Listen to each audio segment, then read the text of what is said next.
YouTube, Twitch, and Facebook.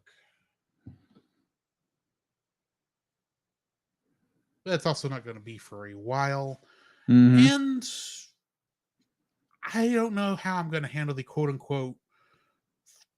Well, I guess since it's just cutscenes on this, I don't need to call you in for any of the cutscene stuff unless you just want to, because it's not going to be done as a movie per se. Right. We are live, by the way. Awesome. Very cool. Hi guys. What's up, people? We are going to be reviewing the straight. No, it's not straight to DVD. No. It go to theaters. It went to technically, theater. but it is a Paramount Animation Studios film, Mm-hmm. Wonder Park, which has a very interesting history. True. to It does. But yeah, this is Drew, This is Jacob. and we'll be getting started on this review momentarily. Yes.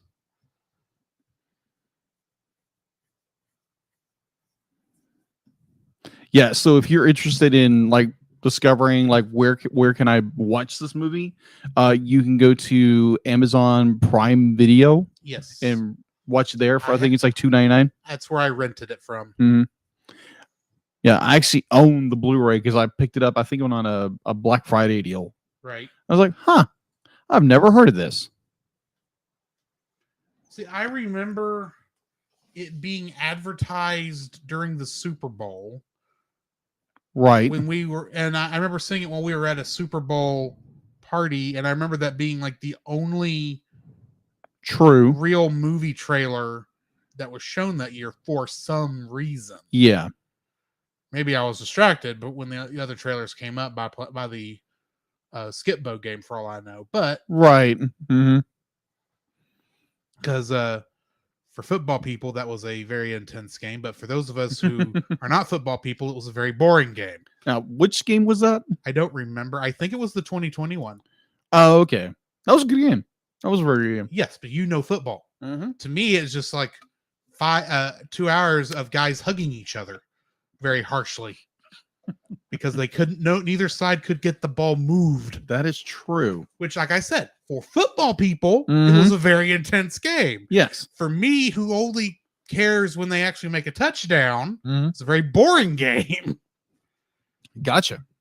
But you know how that goes. Uh-huh. So yeah, if you're interested in the film, and unless you just like, I don't care, I just want to hear you guys' reaction to it, go for it. It's a thing. It's a thing. Yeah. Fun part, I didn't write down my likes or dislikes for this episode. Oh.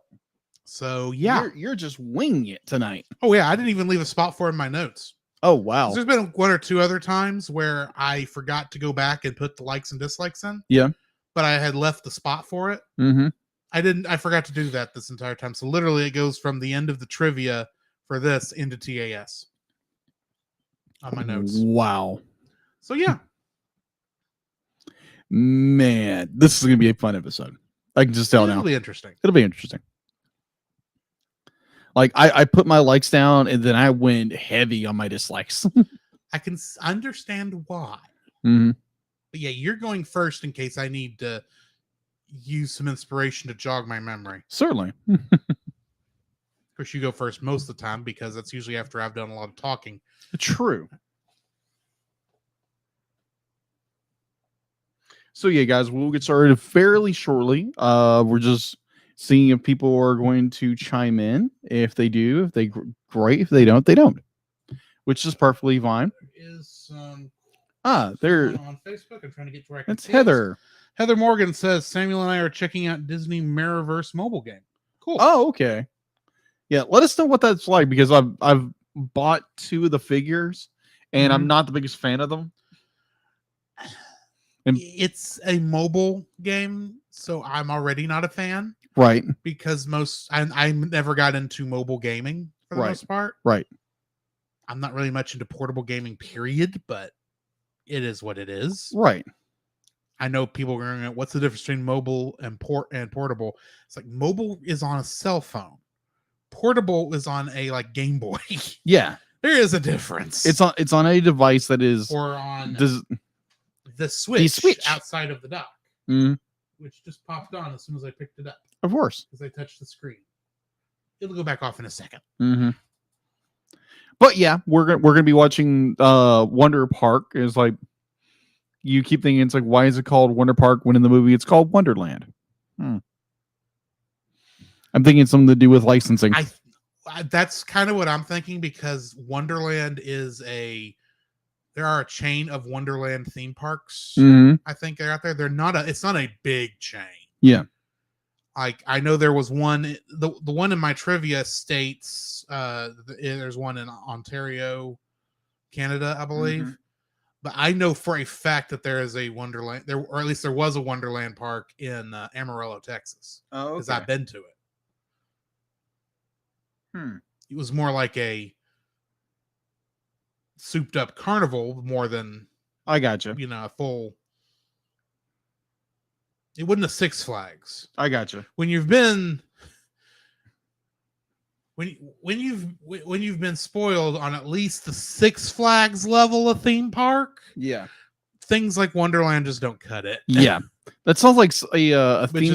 Which is odd when you consider Six Flags is like here, Universal Studios and Disney are up here. Mm-hmm. I've only been to those parks once, but I've been to Six Flags so many times. To me, that's what an amusement park is, and the others is all just fluff. Yeah. I think the first theme park I ever went to, it was it was a very small one, like you kind of described Wonderland, in Louisiana.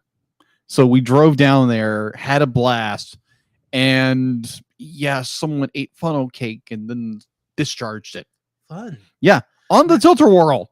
Now, the most interesting part of that trip to Wonderland Park in Amarillo, I was a kid back then during the 90s. Mm-hmm. We were staying at my granny's house, my great grandmother. Yeah. And she was in Pampa, Texas. Pampa. You've never heard of that. No, never heard of it. Well, in the middle 90s, when I would have been like 92, 93, a huge F4 tornado went through Pampa while we were in Amarillo at that park. Oh. So we just barely missed the tornado. Now, where my granny was living was not hit. Oh, okay. Thankfully. Yes.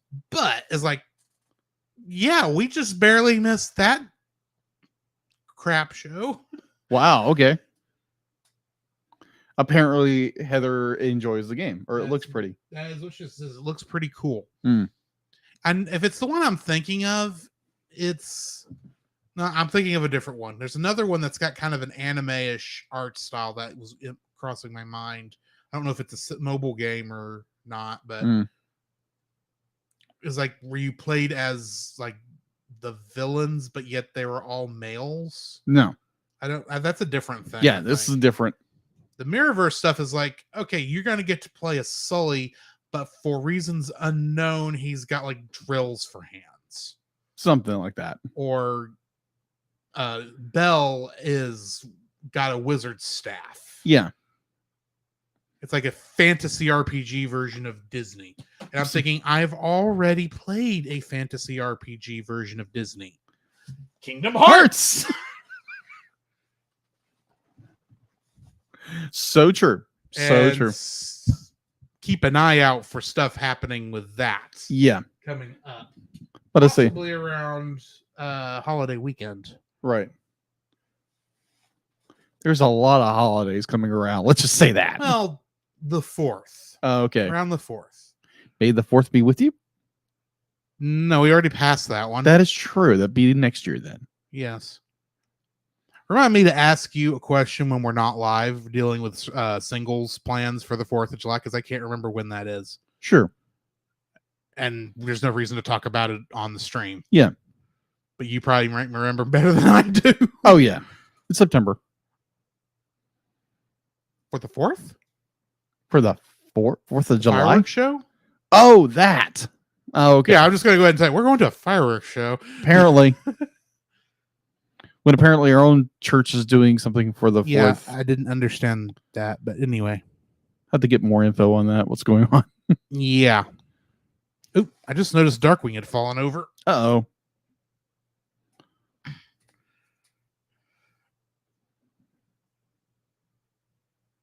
There we go. Mm-hmm. Yeah, actually, be like at one point when you pulled that out, I went to Amazon just looking at what it would cost. Mm-hmm. It's about $25, I'm not surprised. for Darkwing, and It's held its value yeah, because it had to have been about $25 ish when it was bought. I'm guessing. yeah, And I still need to do some repairs to it because and figure out how because I'm missing like the windscreen yeah. on the sidecar and on the cowling, and the cowling has come off so many times. I need to get it glued back on there. Mm-hmm. I mean, I'm never going to make any money off of it. Let's Right. be honest. Right. And I don't want to sell it anyway. No, But it's I do want to get into like a semi better condition. yeah, it's something you treasure from your childhood. Darkwing Duck was my show as a kid. Understandable. It's probably the first show that I fell in love with. Okay. Bear in mind, I had watched Star Trek before this, but Mhm. that was kind of I'm watching Star Trek because it's in the room and I Mhm. don't understand who these people are or what's going on. Right. And so it took like a couple of, it was kind of just like there in the background until finally it's like, oh yeah, I love this show. Okay. And then Power Rangers was like, that's super cool and awesome. But here's the thing, it came out after Darkwing Duck did. Agreed. And that means Batman the Animated Series is in there somewhere. True. Because Darkwing Duck is partially a parody of Batman the Animated Series. It is. Except I think there's a weirdness in the timetables. But anyway, It is. Yeah, it became a parody of Batman the Animated Series. Whether it started out that way or not is different. Right. Yeah, the fact to be like I enjoy toy collecting. Be like I'm not as big as I was before, a couple of months ago. Right. But it's like I watch these guys on YouTube that are just obsessed with finding toys. Oh yeah, that can get very, very addicting. Very addicting. I'm like, be like, one, either A, you've got a really, really amazing job that pays extremely well, or B, be like one guy he does his primarily job and his side hustle is buying and flipping toys. Right. I'm like, wow, well, props to you on that. But oh my gosh, it's the idea. It's like, okay, what are you gonna do when the Lord calls you home, or the Lord calls you to where the place you are designated to go? Mm-hmm. What are you gonna do with all of those toys? Well, I would comment, but if you look over the back of my head, I've got a bunch of little toys I need to decide what to do with because they're just collecting dust at the moment. That is true. So, yeah, I have no room to talk. Now, I say that like I can't talk either. I say that like, oh, you think you're going to get rid of Lego Voltron? No, Lego Voltron is staying right where he is. Mm-hmm. It's the amiibos. Yeah, the amiibos. Because there's a ton of them. They don't really do anything except unlock stuff when I remember to actually scan them into a game that actually supports them, which is getting less and less as time has gone on. Because very few new games actually actively support amiibos outside of scanning it to get like random junk. So they're not really doing any fun stuff or cool things with them like they used to. Right. But unless it's like, oh yeah, this Metroid game, if you scan a Metroid amiibo, you get super cool stuff. Or oh, the new Zelda game, if you scan Link, you get like extra rupees instead of, or I think it's in Breath of the Wild, if you scan Ganondorf, you get like a bunch of fish for some reason. I don't get that one. I mean, at least with Link, you randomly get Epona. Okay. Which is cool. But anyway. Yeah. The fact that we all have like little for the most part they are dust collectors at this point. Yeah, we all have our little collections that we do. Be like, I know a friend of mine from high school that I've known for many years. Apparently he's a collector of baseball cards and like goes to conventions to trade cards. I'm like, okay, that's awesome. Really cool. Yeah, we all have our little collections, maybe our little obsessions that we collect. Hopefully it's legal with some people. Well, yes. Other than that, it's just be like it's how do you be like it's how we maintain it. Is it we just kind of it's okay, it's confined to this. I'm not going to go overboard. I'm not going to, have to buy a storage building to, store all my little trinkets that it's just going to sit in a box for years and years and years until I die. Then someone has to go in and buy them. Right. But either or, little chasing of rabbits or chasing of monkeys in this case. Named Peanut. Yeah. Our With monkey magic markers. Literally, Yeah. magic markers. Literally, magic markers. Our zombie monkeys.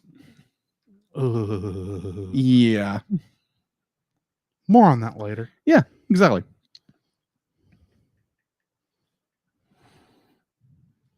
As Drew types away, texting. Sorry, I am texting somebody on Discord. I will be with you in a moment. It's all good. We aren't in the actual show yet, Yeah, so we're more in the pre-show.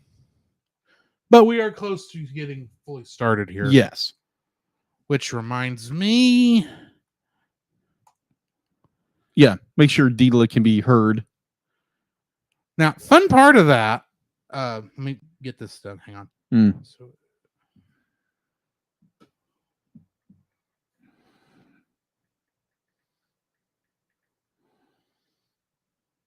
there.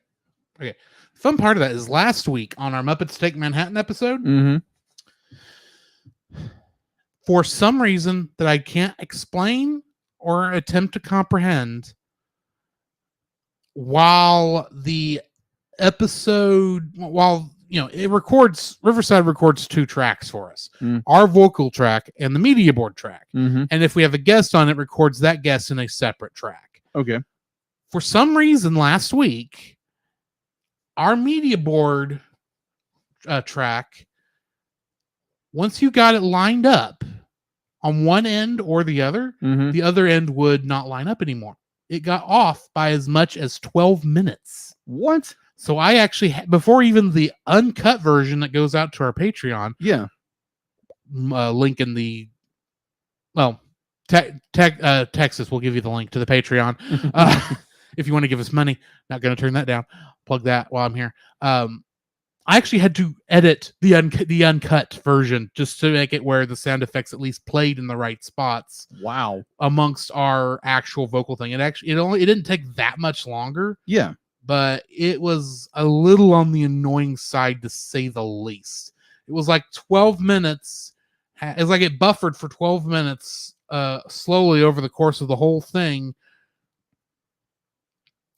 Enough that, it didn't trigger a drop. Yeah. Like, the media board didn't drop off or anything, like a drop call or something. Yeah. But it was just enough that things got that much out of line by the end of it, which was just super, super weird. Wow. Yeah. That's the only time that's ever happened. And hopefully that will not happen this time. Okay. But just to double check, Deedlit, are you here? Excellent. And Ashley says, hello from Wyoming. Yeah. Hope y'all are having a good time up there, Ashley. I'm sure your boyfriend here thinks that too. Oh, believe me, I'm getting updates. Oh, I'm sure you are. Oh my god. I need to think of a pun for you.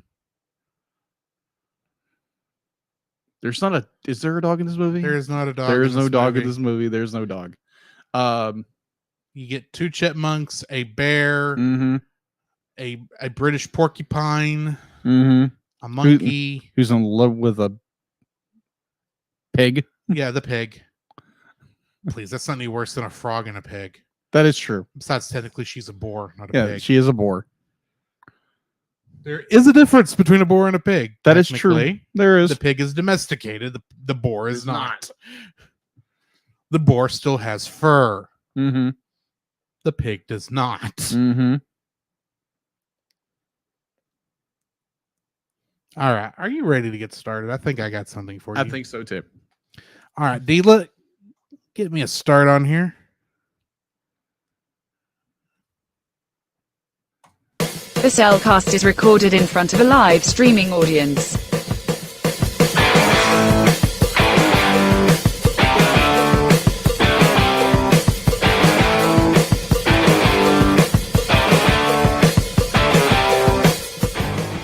Hello and welcome to another episode of the Cellcast. Joining me today is a man who just, well, maybe he'll stop for a minute because I just saw him running from a horde of zombie toy monkeys. Welcome, Jacob. Man, I finally got ran those guys. Like I'm so worn out. It's not even funny. Maybe they'll be gone enough where I can record this episode long enough to where then I can run somewhere else and employ them. How are you doing? Anyways, And let's say I'm doing fine, but you yeah. haven't really introduced me yet. I got so caught up in my own skit. White, thank you. Let me introduce our co-host, a man who just has a tendency of just falling asleep sporadically with no question because he's hibernating for some reason. Welcome, Drew. I'm sorry, what? Exactly. You got to work on that, bro. I just, I just have this condition where I can't hibernate. Hey! Anyway, so we need to ask our trivia question Yes. for this week, which was, what a major credit in this movie, Wonder Park, is missing from its credit sequence? In other words, what major role went uncredited in this film? Mm-hmm. Jacob? The director. Yes. This is like the only time you'll ever find an uncredited director. Because literally a part of and I know why the director went uncredited, Mm-hmm. but generally the Directors Guild Mm-hmm. will not allow a film to be released without crediting a director. At least somebody is director. Right. But there is a reason why there is not a listed director, and we will get to that when we get to trivia. Okay. But in the meantime, Jacob, how are you doing? Man, I'm doing good. It's been an interesting 2 days. Mhm. The weekend was good. Got to relax. By the way, happy Father's Day to all those fathers out there. Mm-hmm.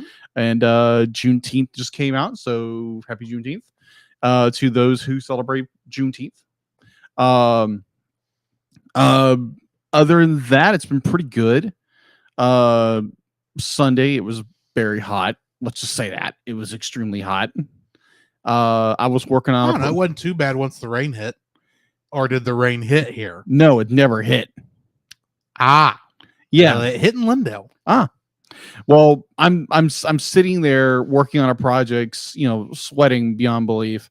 And whenever you get in a zone about something, you have a tendency of forgetting to do things like drink water and make sure you're cooled off and everything. So I'm sitting there in the middle of just working on this project, be like, gotta get it done. And I'm just like, oh my gosh, I can't think straight. I'm pouring buckets of sweat.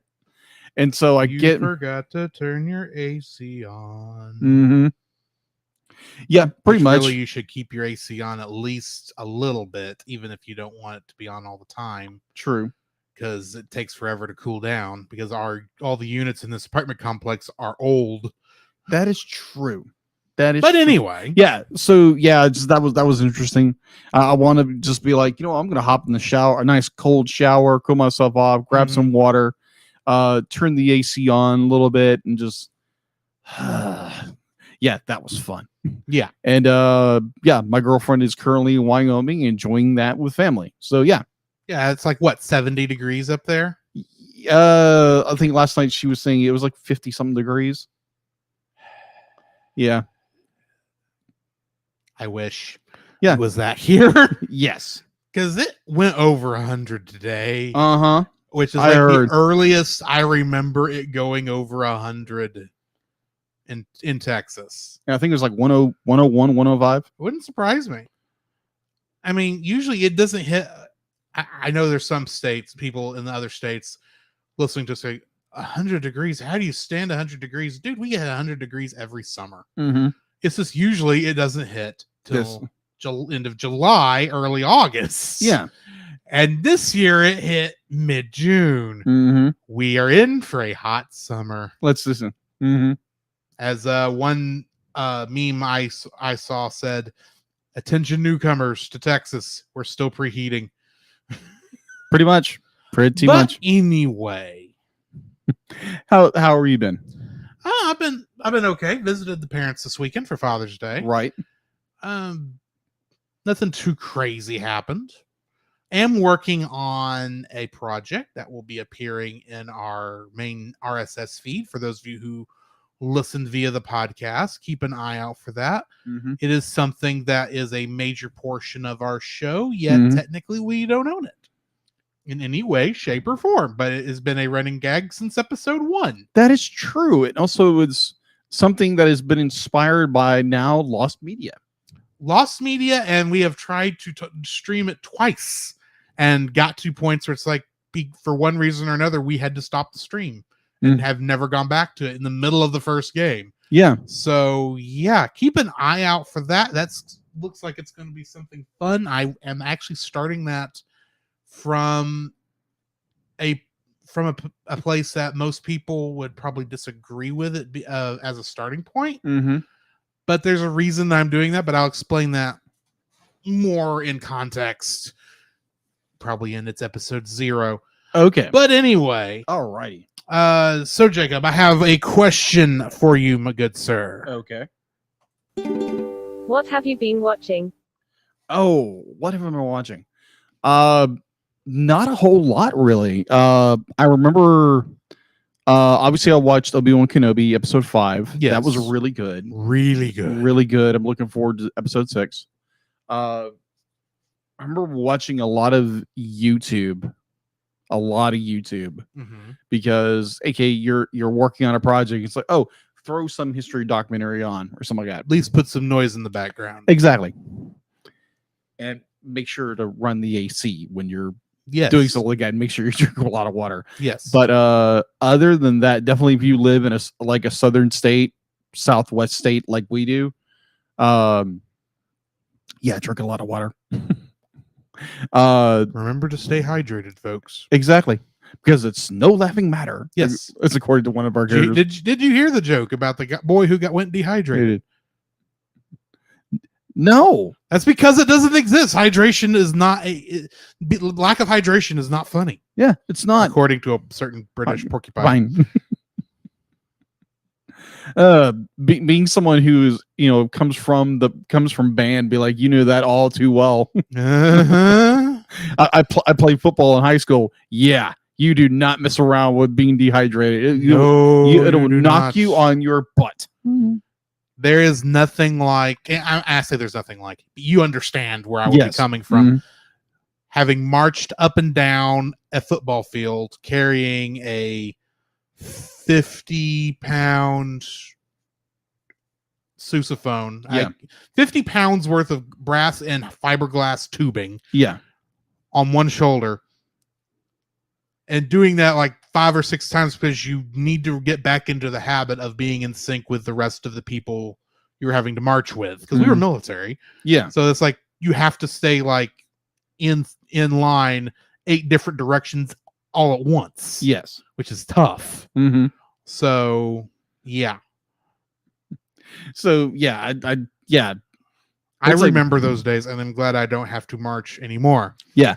And speaking of that, welcome to summer, everybody. Yeah, this is summer. This is one summer. of the warmer summers we've had in a while, but it's summer. It's summer. So yeah, I don't think I've watched a whole lot going up to like movie content or like actual series, but I've watched a lot of YouTube and just kind of just relaxed, just chilled. Sunday was Father's Day, so I stayed home and worked on stuff. And yeah, work was work. I've checked for the last 2 days. The next 3 days, I'm in a box. Is the box air conditioned? Yes, it is air conditioned. Thank the Lord. And I can bring a sketch pad. There you go. Mm-hmm. I have no idea how busy you stay in there. Oh, to be honest, I stay a very busy beaver dog. No, I mean, if you weren't sketching, I have no idea how busy it stays in there because I've never stayed in one of those for a long period of time. Gotcha. But anyway, yeah. So, what have you been watching? Well, I can guess one of them. Yeah, because you watched it too, and you didn't mention it. What did I miss? What did I miss? Oh, Lightyear. Lightyear. That's You right. Did not mention Lightyear. We went to see Wow. Lightyear. Apparently, I didn't like this movie at all because I believe forgot it. I actually really enjoy Lightyear. It was okay. Yeah. That's kind of how I'm approaching it at this point. Okay. But yeah, we saw Lightyear. Yeah. Go listen to that reaction. Mhm. And of course, I also watched Obi-Wan Kenobi, Mm-hmm. and I watched the second episode of Ms. Marvel. Yeah. It was interesting. Okay. By myself, though, I say like I didn't watch the last two by myself, but outside of my normal weekly watching, I also watched a movie, Okay. Gamera, Defender of the Universe, Guardian of the Universe. Okay. It is a tokusatsu movie Of course. from the 90s Okay. that took the very kid-friendly monster of Gamera, Okay. a giant turtle, Okay. and actually made an adult story out of it. Oh. A very dark adult story Huh. out of it. It's like still like PG-13 kind of range. Yeah. I mean, it's not actually rated. I'm just estimating where it would go. Right. It's like Godzilla, except the monster is a turtle. Mm-hmm. But yet it's actually a lot of deep writing that went into it. Really. The main reason it was on my list was because, I've been listening to Nate Marchand's Monster Island Film Vault. Mhm. He's a curator over there, and he released some episodes on this last year. Mm-hmm. And it just so happened when I was looking for something to watch while doing laundry at my parents' house while they had not quite made it in yet, I saw that on the list. I saw that, thought, well, that's been one I've been meaning to watch anyway, so I'll throw it on. Okay. Also, I've been watching Spy Family. Mm-hmm. We are getting close to the season finale Really. of Spy Family. And that show is really, really good. I highly suggest it, especially now that very soon you'll be able to just binge the whole first season. Okay. But yeah, go take a look on that. Other than that, Where can someone go watch Spy Family? so both the sub and dub are available on Crunchyroll, which is primarily where I've been watching it. Okay. Also, like the dub for like German and French and like 3 or 4 other languages is over there. Okay. They're not those are not as released as far as the English dub is. But I know the subtitled version is on Hulu. Okay. So keep an eye out for that. Hopefully they've got second season on the schedule to come up pretty quick, Okay. because that has been one of my favorite shows.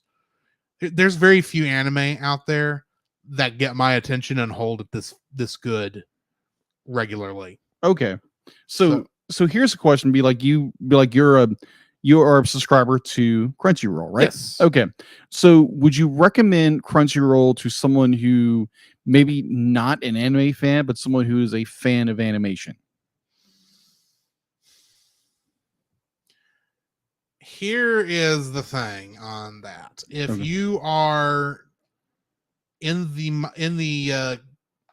niche of liking animation, but for some reason don't like anime at all, yeah, I would not suggest you watch that.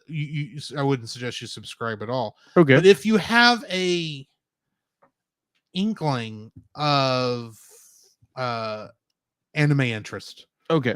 it's actually very good right now, because along with Crunchyroll's own library, which Mhm. is itself considerable, Mhm. it's also now got all of Funimation's library in it at the same time, because Right. the two have merged. So you get tons of anime that you can go back and stream at any time. Okay. The only problem I really have with Crunchyroll is, for some reason, instead of giving you a language selector when Mhm. you start an episode to pick whether you want the English dub or the Japanese subtitle or what Mm. have you, they separate the dubs out like separate seasons. Okay. So when you go to a series like, say, Spy Family, Mhm. and you hit the button that says start watching season 1 episode 1, it's going to start you in the Japanese dub, Oh, okay. Japanese version. So you have to remember to scroll down and pick the English dub out of the season, and then you can go through the whole thing. Okay. I don't know why Crunchyroll did it that way, because honestly, that makes no sense. But hopefully they will update that at some point and fix a lot of those issues, fix a lot of that because it's annoying. And hopefully they will actually release that on Blu-ray fairly soon. Okay. I don't know how quickly that's going to take to go out because, you know, home media of Japanese stuff is weird because of how they have to time it out, because they don't want the Japanese to very easily get a hold of our cheap English Blu-rays since they play in the same region. Sure. And they like to get their otaku money. Mm-hmm. But anyway, I do need to actually go back and finish Love After World Domination, because I enjoyed that show, but for whatever reason, I just have missed the last couple episodes. I think scheduling wise or timing wise, I enjoyed the show, and I'm going to go back and finish it. It's just for whatever reason I have not kept up with that one as much as I have with Spy Family, because Spy Family is just too wholesome. Okay. Which is ironic when you consider people get murdered on that show.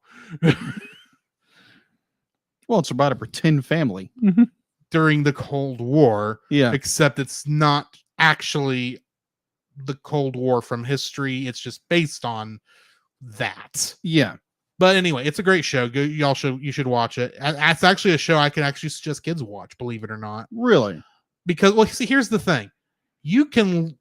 There is a lot of like adult things that happen on an adult level on, you know, when you're looking at Twilight, aka Lloyd's point of view, or when we're on yours point of view. Mm-hmm. But the whole thing is seen through Anya's point of view. And so for the most part, things have to be explained to her in a way that she would get it, even though she's a little dense because she's a child. Right. She's a 4-year-old. So yeah, you can actually watch it and get like some pretty good laughs, because there's still family sitcom like stuff happening in the context of that show. Okay. It's just in the bigger context of, oh yeah, he's a spy, she's an assassin, and neither one of them know who the other is. And only reason Anya knows is because she's a mind reader, and she thinks all of this is just super, super cool. Like a 4-year-old would think this. Oh yeah. But yeah, that's the show I definitely suggest. Awesome. I've been on the topic of Spy Family too long. We need to get into the news. Mm-hmm.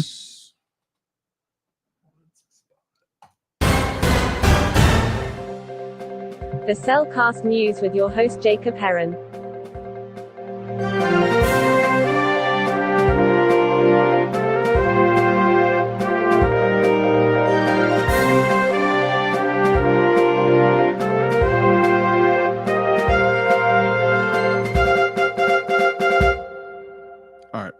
Why, thank you, Delit. And in the news, so the CEO and founder of Illumination, Chris Meledandri, I might be mispronouncing his name, so excuse me on that, recently did an interview, and he actually did talk about the upcoming Super Mario Bros. Movie, and talking about Chris Pratt's performance as the beloved plumber. Yes, because unlike Charles Martinet, he is not doing a Italian accent. Apparently not. Because I can't imagine what Chris Pratt's Italian accent would even sound like. Right. So here's the article. Here's what he says. When people hear Chris Pratt's performance, the criticism will elevate, maybe not entirely. People love to voice opinions, as they should. I am not sure this is the smartest defense, but as a person who is Italian American, has Italian American heritage, I feel I can make that decision without worrying about offending Italians or Italian Americans. I think we're going to be fine. This is his response. Mm-hmm. So yeah, we're learning a little bit more about this upcoming project. Now, me personally, being a Super Mario fan, I know that's odd considering I do Sonic Saturdays from time to time. Mhm. But as a person who's played a lot of Super Mario Brothers Yes. things, I am withholding judgment on this casting decision, on these Mhm. casting decisions, until I see a trailer and can actually hear these voices Mhm. in context. Because if you really stop and think about it, this is odd casting. Agreed. Because not Chris Pratt being Mario per se, because Chris Pratt's just can be anybody at this point. Right. Apparently, I don't recognize the voice of Princess Peach. I don't recognize that actor's name. Mm. But you've got Jack Black as Bowser? How is that going to work? Do we ever hear Bowser talk throughout any of the games? Super Mario Sunshine, he actually speaks in English. Mm. Or speaks like we would speak. Yes. And so it is kind of a high pitched kind of a thing, or not high pitched, but it has a growl to it, Yeah. but it's still higher than you would expect. But Super Mario Sunshine is the outlier in which like there's far more story in that game than in like every other Super Mario Brothers game. For far more in your face story, far more cutscenes. Most of the Mario Brothers games, the story is environmental. Yes. But that being said, the voice that they've used in the games for Bowser after that, he is actually kind of speaking in English, but there is a gruffness. So it sounds more like he's roaring, but every once in a while you can kind of sort of make out an English voice, an English word. Yeah. Rario. If you're really interested in that, there is a in the voice actor history, there's a YouTube channel called Thomas Game Docs who does a lot of these why does so and so sound different all these years later, and he actually goes through the history of the different voice actors. Okay. Some of them make a lot of sense why you would want to go over that, such as Mario's isn't too fancy because for the most part, outside of the original cartoon, it's been Charles Martinet the whole time. Yeah. But then you get to like Princess Peach, and she's had like 3 different voice actresses. Really? Not counting the new one. And one of them also voices what's her name? What is the name of the Windows voice assistant? Oh, it's not Siri. No, because Siri's that's is Apple.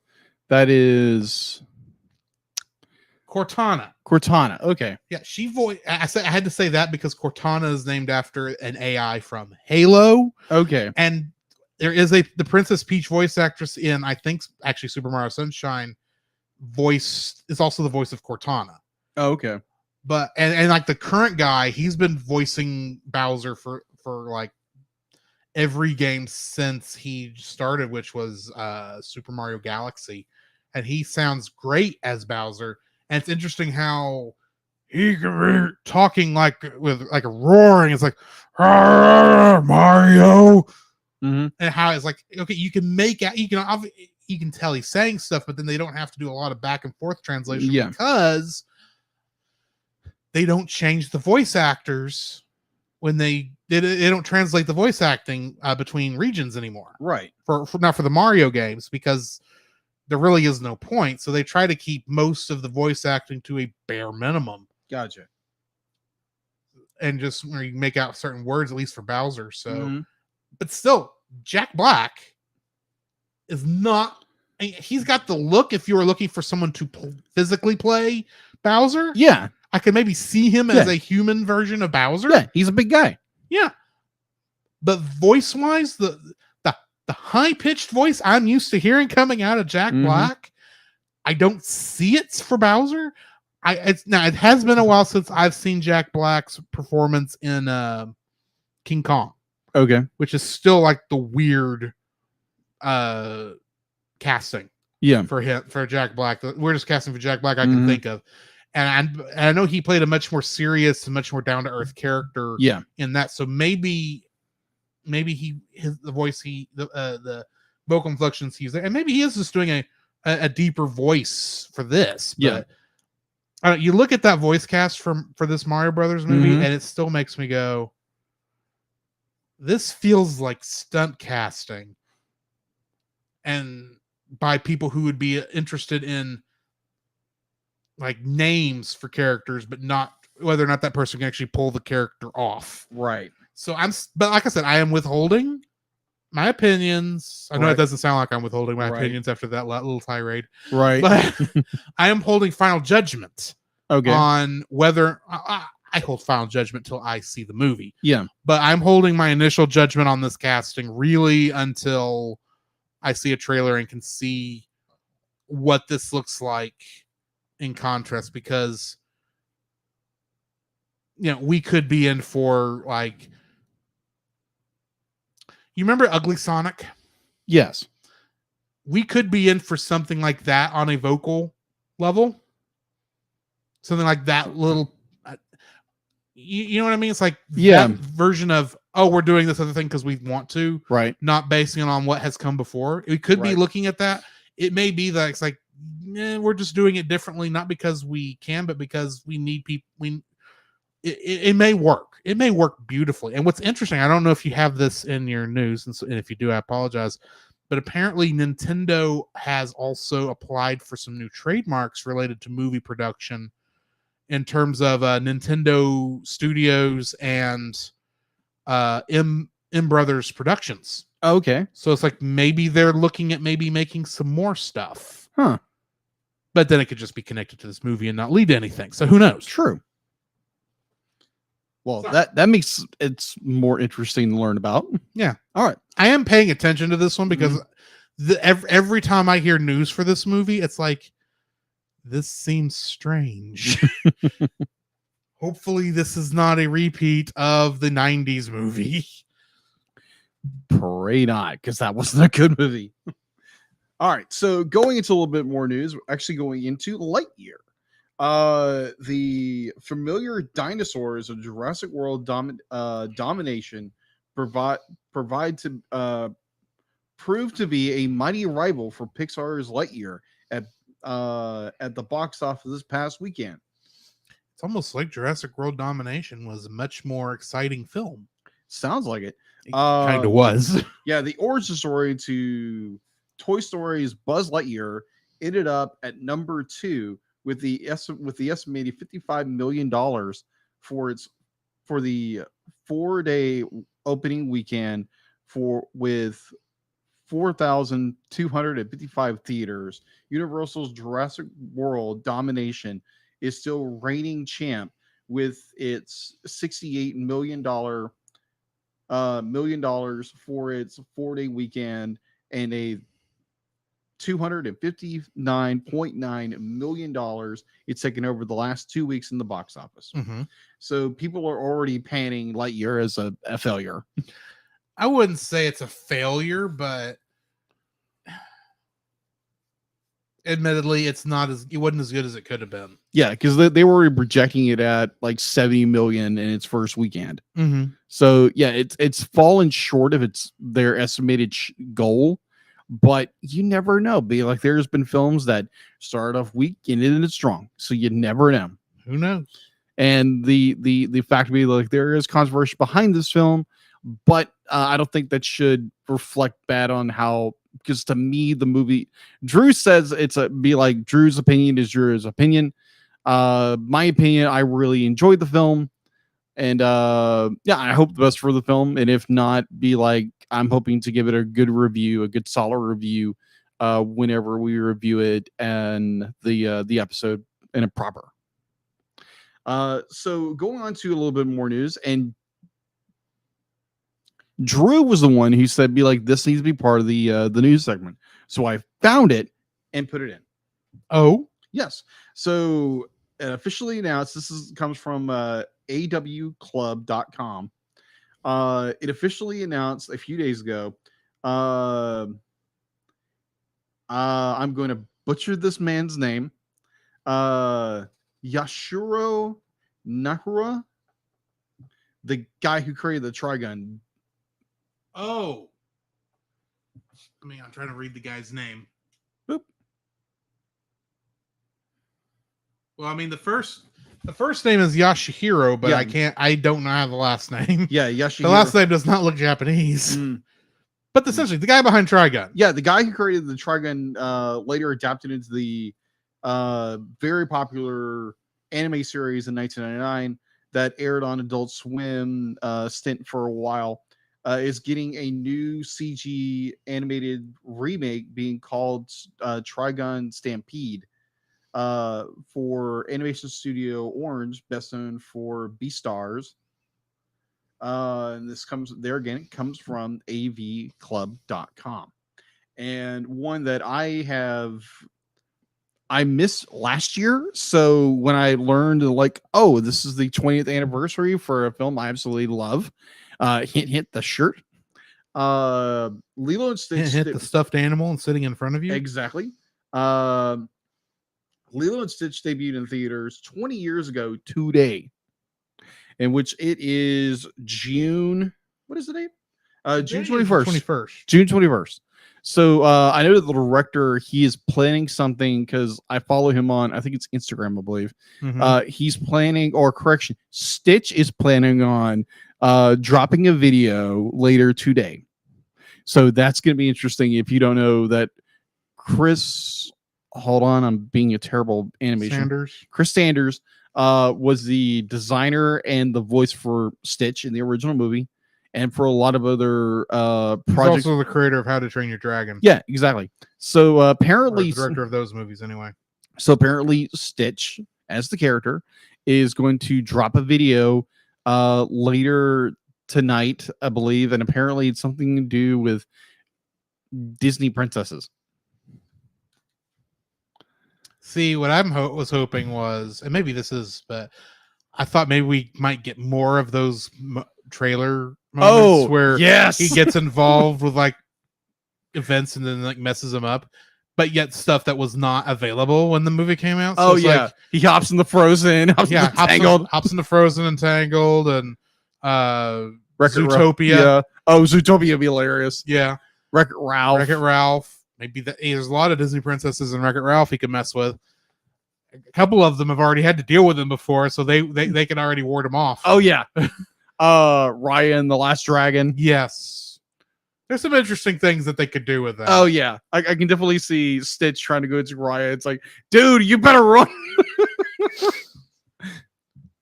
Running off with one of the I don't remember what they what they were what I don't remember what those orbs were called, but anyway. Yeah, just running off with the orb, like, come back here. But yeah, so if you're a fan of Lilo and Stitch like I am, yeah, it's the 20th anniversary of Lilo and Stitch. So yeah.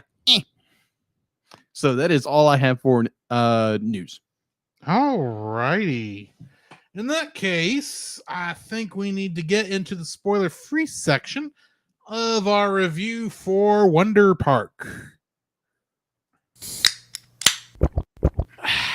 Certified fresh and spoiler free. This is my first viewing of this film. Really? Yeah, I know you're surprised by that. I do remember seeing the trailer during a Super Bowl game, Mm-hmm. and I remember thinking, A very good Super Bowl game, as far as I'm, in your opinion, in my opinion, yes. for football fans, it was a very good game. For those of us who only know what's going on when someone scores a touchdown, it was not. But that's beside the point. I remember that just being a very weird Super Bowl in general, Yeah. from my perspective, because there wasn't a lot of good commercials that year, and there wasn't a lot of good. The game was not that great that year. I gotcha. This could be 2019 now that I think about it, not 2020. Oh, okay. Gotcha. Because 2020 we were over at Al's. that is true. Anyway, That was a good game too. that was a better game. Yeah, agreed.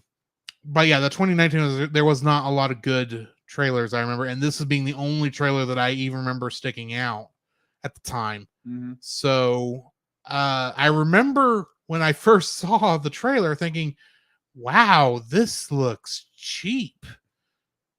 But yet when I started the movie a couple days ago. Mm-hmm. I was like, this isn't cheap. They actually put a lot of money into this. This looks better than some other movies that came out around here. This looks better. This is better than Ugly Dolls. This is the amount of fur they had to deal with. I mean, we haven't seen that much fur in animation since Monsters Incorporated, or Monsters University would have been the closer one. So I mean, I'm looking at this thing. This is actually very well animated. Yeah. Can the story stick with it? I'm not sure. I would not say the film is bad. It's not Oscar worthy by any means, Right. but I'd say this is like middle of the road. Okay. It's not something that's like, downright horrible. There's nothing that's really objectionable other than they're addicted to math, which is just wrong in and of itself. I'm sorry, the math camp song. Oh my gosh, that It's like, drove me. Is like, really? I've known people have went to you math camp. people have drank the Kool-Aid. Oh gosh, you had to go to Jonestown reference, didn't you? It was very cultish in how they were in their love of very, math. Very true. Very true. Either or. But Oh yeah, my I mean, it gosh. wasn't a bad film. It's just it was okay. That's almost like the nicest thing, the best thing I can say about it. Yeah. Is it wasn't bad. It was okay. It's not like horrible. I mean, this is a film that if your kid falls in love with it, there's nothing to get mad about. No. Or It's if you very just, or if you just friendly. need something that maybe will pacify them, so that if they like the movie, definitely go ahead and buy it. But in terms of like, and while the animation is beautiful, nothing's really pushing the envelope that much. No. Especially when you get to the end credits. Mm-hmm. But yeah, it's like this is on level with like DreamWorks and Pixar in terms of what they can do. It's just at the very low end of that. This is like, I would put this at like Bug's Life kind of levels. It's not bad necessarily. It's just not, it could be better. Yeah, that's a film I still haven't seen yet. We will get there when we get there. Exactly. What are your thoughts on this? My thoughts, I like thinking back when you mentioned it being a trailer, and I remember watching the trailer, and that's about all I remember of the film. And trailer, commercial. Yeah. I mean, it's not what I wasn't the actual trailer, it was a commercial. Okay, yeah, the commercial. But anyway. Yeah, either or. This flew completely under my radar. This was 2019.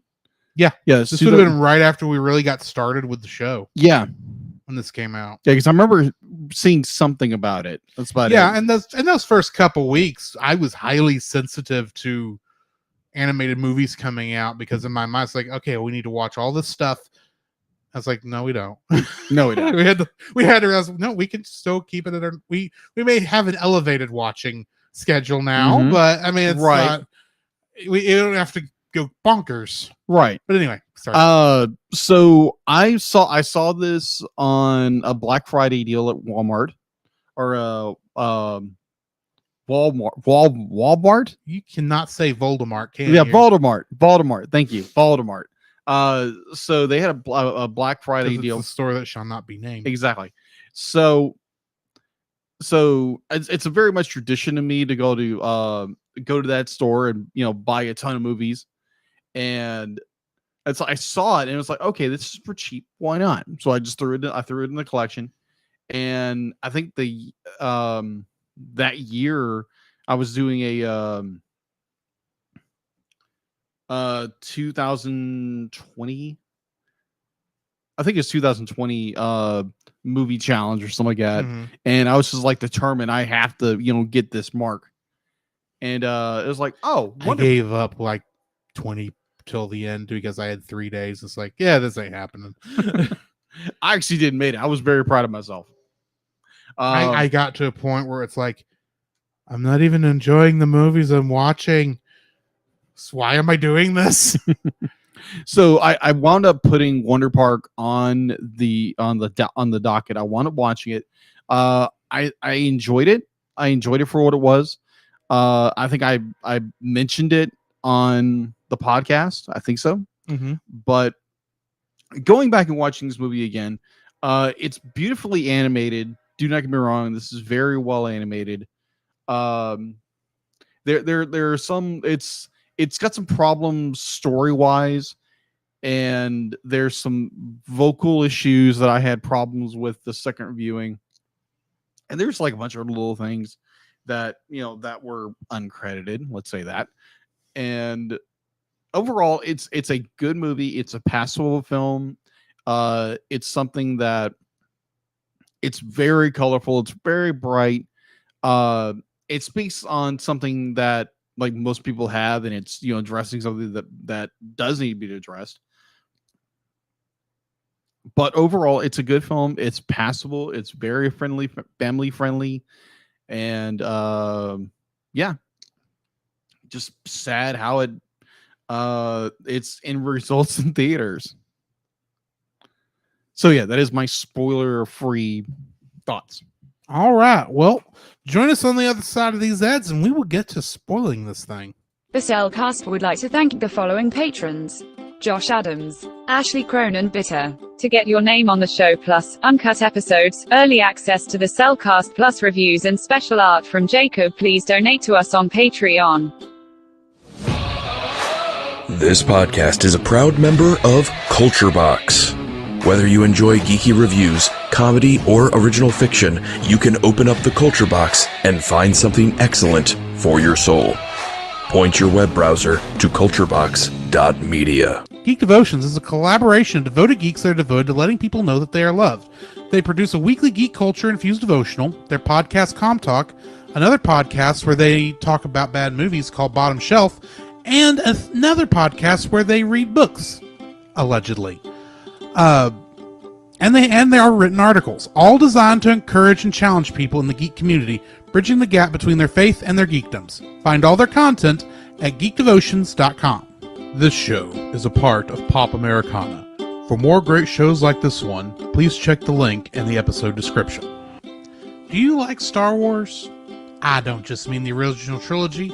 Along with that, I mean the prequels, the sequels, the anthologies, the animated shows, and of course, who doesn't like Baby Yoda? Well, if you've been in the fandom for any length of time, you know how toxic the fandom can get.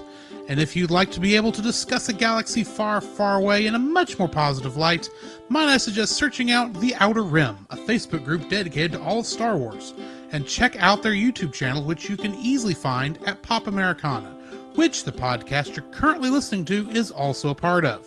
To find that and more, check out the link in the description. I just realized that I'm probably going to have to re-record the Geek Devotions plug again. Really? Because they've added another podcast. Oh, it's brother. not out yet. He's in the process of, I think, writing the scripts over on his Twitch channel right now. Wow. But it's a Gundam-based podcast. Oh, that's interesting. Yeah. Although I don't know if that's specifically Geek Devotions or if that's a private thing. You know how that goes. I gotcha. Anyway, there has been no chatter in our chat rooms. Except for the previous ones we talked about previously. That's what I mean. Yeah. There's no additional chatter, I'll There we say go. then. So why don't we go ahead and jump into the full review of this film. That works. All right. Someone's a little antsy today. Sounds like it. The following is a spoiler-filled review for the movie Wonder Park. Listener discretion is advised. Wonder Park was directed by Dylan Brown, uncredited. Mm-hmm. More on that when we get to trivia. But he also directed the Toy Story Toons short Partysaurus Rex. Okay. It was also written by Josh Applebaum, Andre Nemec, and Robert Gordon. Getting into the cast, we got Sophia Molly playing young June, Mm-hmm. and she played young Katie in something called Who Stole My Daughter. I have no idea what that is, Huh. but there wasn't much to pick from. Jennifer Garner was the voice of Mom, Uh-huh. and she was Elektra in Daredevil, Mm-hmm. the movies, not the TV show. And she was Sydney Briscoe in Alias. True. Yes. Ken Hudson Campbell was the voice of Boomer, and in Home Alone, he played Santa. Really? Yeah. Okay. Keenan Thompson played Gus, Mm-hmm. and on the his previous Nick, this is like he used to do a couple of Nickelodeon movies because Yeah. he used to be on Nickelodeon. Yeah. That's where he got to start. But he played the character of Dexter Reed in Good Burger. Okay. You know, welcome to Good Burger, home of the Good Burger. Can I take your order? Okay. You didn't watch this. No, I didn't. Yeah, I didn't really watch it either, but I rememred that. Oh, okay. Something, and they were in love with orange soda for some reason. Mm. Anyway, Mila Kunis was the voice of Greta, Mm. and in Oink, oink. Hmm? Oink, oink. in Jupiter Ascending, she played Jupiter Jones. Ah, I've heard good things and I've heard really bad things about this movie. Less talk about Jupiter Ascending, the better. Okay. John Oliver was the voice of Steve, and he was Zazu in The Lion King 2019. Ah. Ken Jeong was the voice of Cooper, Mm-hmm. and he was Dino Mutt in Scoob. That sure was. Norbert Leo Butts was the voice of Peanut, and he played a character named Clay in Dan in Real Life. Matthew Broderick was the voice of Dad, and he was, of course, Ferris Bueller in Ferris Bueller's Day Off. Though I most recently saw him as Nick Totopoulos in Godzilla 1998. Oh my gosh. Yep. That's a lot of fish. A lot of fish. Brianna Densky was the voice of June, and she played a character named Jackie in a Lifetime Channel original movie named Wishin' and Hopin'. Okay. There was not a whole lot of picks on these, by the way. I gotcha. Oev Michael Urbis was the voice of Banky, and he was in something. I didn't even write down what this was in, but he Yeah. was the movie was Metro Park, and he was a store customer who got caught stealing, Oh, fun. whatever that was. Okay. Kate McGregor Stewart was Aunt Albertine, and she was Miss Lemons in School of Rock. Another Nickelodeon movie, Mm-hmm. which people forget that's actually a Nickelodeon movie. Really? Yeah. Kevin Chamberlain was the voice of Uncle Tony, and he was Frank the Bouncer in Road to Perdition. Okay. And Kath Sushi was the voice of Bus Chancellor Shannon, and she is the voice of Linka in Captain Planet and the Planeteers. Really? Yes. Okay. But it's interesting that she was the final voice in this because she's also our Kingdom Hearts connection. Really? Yep. Or our first one. She played Sally, Shock, and Sora's mother. Oh, jeez. Oh, that poor woman. She never heard what happened to Sora. Sora. Anyway, He went on a very... she never appears in the rest of the game. Yeah, Even it's though just- he does eventually, spoiler alert, he does eventually get back to Destiny Islands. Really? Yeah. But we never hear her voice again. Oh, that's just sad. I'm tempted. I want to check out the Japanese version because I'm actually curious if there's even a voice there. Mm. But anyway, Eddie Lehman Bodeker, who was a choir vocalist in this, is actually a vocalist in Kingdom Hearts. Really? Yeah, and that's my two Kingdom Hearts connections. What do we got in info and stuff? All right, so info stuff. On IMDb, it has a 5.8 out of 10. You can watch it on Amazon Prime Video. Production was by Paramount Animation, Nickelodeon Movies, and Lion, with 2 L's, Lion Animation Studio. Distributed by Paramount Pictures. Released, its release date was March 15th, 2019 here in the United States, and April 12th of 2019 in Spain.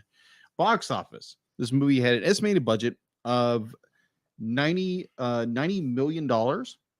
Its opening US and Canada was 15.8 on March 17th. Its US gross, which is ouch, $45.2 million, and its worldwide gross was $119.5 million. Youch. Home release. Wonder Park was released on DVD and Blu-ray on June 18th, 2019 on digital HD, and on June 4th by Paramount Home Entertainment. So we actually got pretty close to a anniversary on this. We did, actually. Let's see. Sequels. There was actually a Wonder Park animated series in talks of being produced. Yeah, and from what I saw on IMDb, there was at least some of that completed because a lot of the voice actors reprised their roles. Yeah. Not all of them, but I mean, like the Boomer, he reprised his role. I noted that. Really? Yeah. A lot more of the bigger name actors did not. Of course. Yeah, so prior to its release, Paramount Animation announced that a television series based on the film would be debut on Nickelodeon after the film's theatrical release. This would become the third animated film from Nickelodeon Films to have a series spinoff from Jimmy Neutron, Boy Genius, and Barnyard. And the I keep hearing really bad things about Barnyard. And male cows with udders. Yeah, that's as far as I'm going. Okay, good. That's like terrible flashbacks to the what was that 2018 Power Rangers movie. Either or. And the first animated film from Paramount Animation to be inspired by a series spin-off from a film. The series' first season, consisting of 20 episodes, was completed between 2019 and 2020. However, it was not released until 2022. However, it has not been released as of 2022. So apparently, there's an entire season worth of content been created that has not been released because the movie failed miserably in theaters. I'm thinking, with as much streaming stuff, and this is Cartoon Network, right? No, Throw Paramount. So it's Nickelodeon. Throw that up on Paramount Plus and just get it out of there. Yeah. I mean, nobody may watch it, but you got it out there. Somebody might as well try it. Yeah. Who knows? Maybe it will be like Sonic Boom, where what it was based on, was hot garbage, was not received well. Yeah. Mostly because the game was hot garbage. I'm not saying that about Wonder Park. Right. But the show found an audience. So maybe it might go that way. Don't if you've got stuff made, don't hold it back. Put it out there. You never know when an audience will find your stuff. Yeah, exactly. Everything has an audience. And you never know. It might spur on another movie. Yeah. You never know. You never know. So Paramount, get on it. Drop it and just let us watch it. Sit it down right there next to Sonic the Hedgehog 2. Yeah. And let people go, what is going on? And you never know. So yeah, that is all I have for info and stuff. I just realized Wonder Park came out in 2019, has not been able to get its sequel series released anywhere because it didn't do so well. Yet we've had 2 Sonic the Hedgehog movies. Yeah. And a Knuckles television show in production. Yeah. That just tells you how good, what a positive movie will do for you. Yeah. Exactly. Positive reception on a movie. Anyway, getting into the summary for this. No, here's one thing. Say if you had the first trailer and that completely decimated the film. Here's what before I get into the summary. The only time I saw any advertisement for this movie was that one commercial we saw at that played during the Super Bowl. Right. If you had no faith in this movie at all, the only reason you would still play that commercial is if you couldn't get out of it. True. B, why was that the only place that there was any information on it? Okay. I mean, I suspect what I'm going to get into with the trivia Mhm. dealing with why the director was kicked off this film Okay. may indeed lead into it, because maybe Paramount Pictures may have looked at this as an embarrassment, Possibly. but Pixar had it worse, and they still were putting out movies. So True. Now, granted, they get a movie in theaters until recently. yes, but you can blame COVID for that. That is true. I still blame COVID for that. Yeah. I don't like how Disney treated Pixar, but when you get right down to it, where the same because the same troubles visited Pixar, in Mhm. which a major person. Well, I'll get to that later. I Yeah. don't want to jump ahead. Yeah. Summary. Before I get off on another tangent. June Bailey, a girl with a bright imagination, and her mother come up with the story of Wonderland, a magical amusement park run by a group of animals. Boomer, a big blue bear who greets guests. Greta, a wild boar. Gus and Cooper, beaver brothers. And Steve, a porcupine who is the park safety manager and is in love with Greta. And Peanut, the leader of the pack, and a chimpanzee who has the ability to create rides by listening to June's mother's voice. Over time, June's mother starts to get sick and is sent away for recovery. As a result, June starts alienating from Wonderland and burns the blueprints of the park out of frustration. Sometime later, June's father sends her to math camp. After misinterpreting a note from her father as a cry for help, June uses her friend Banky to create a distraction on the bus to escape and return home, but instead she finds a broken down Wonderland in the woods. The park is currently being surrounded by a cloud named the Darkness. June and the animals attempt to fix Clockwork Swings, the park's mechanism, but are attacked by chimpanzombies, the park's former plush toys that now empower the darkness. In the chaos, June gets separated from the animals and finds herself in a floating chamber known as Zero G Land, where June finds Peanut hiding from the darkness, where he confesses he felt lost after he stopped hearing the voices in his head. Well, when you're crazy, you do depend on the voices in your head. Yes, this leads June to realize that the darkness was created by herself as a result of her cynicism from her mother's illness. The chimpanzombies break in and take Peanut as their prisoner, but June manages to escape. June runs back to the animals to tell them she found Peanut, but also confesses that she is responsible for the darkness. Feeling upset over the revelation, they selfishly abandon her after noticing the piece of the blueprint and realizing that she has been able to create the ideas for the park herself. June manages to fix one of the attractions to catch up with the animals and make it to Clockwork Springs. She also explains why she created the darkness, and seeing that she wants to help, the animals reform the team to save Peanut and Wonderland. The gang finds the chimpanzombies, taking Peanut to get sucked up into the darkness. The animals fight back while June rushes to save Peanut by jumping into the void. She promises him that she will provide the voice for his imagination and that he should not let the darkness take over him, giving him an idea to make a slide out of bendy straws to escape. While the gang and Peanut are riding the slide to avoid the chimpanzombies, June then notices that Clockwork Springs is attached to her name, written in cursive, just like the blueprint piece. With Peanut's help, they get Clockwork Springs back up and running by using her name to move the gears and clear up Wonderland from the darkness. A cloud remains over the park, to which June interprets as a reminder to continue to be imaginative. June returns home, and with it, her now cured mother, and they set up a Wonderland in their backyard. June then shares with other kids the story of Wonderland. Getting into the trivia for this. All right. The film has no credited director, Dun, dun, dun. as mentioned earlier. Right. The Directors Guild almost always refuses to allow a film to be released without a credited director due to various legalities and contractual obligations. However, how the makers of this film were allowed to release a film without crediting a director remains unclear. The film was originally titled Amusement Park and directed by Dylan Brown. Brown was removed from the project following accusations of sexual misconduct in January of 2018, and the film was renamed Wonder Park. Because the movie was mostly completed at the time of his firing, no other director was hired. What? Yeah.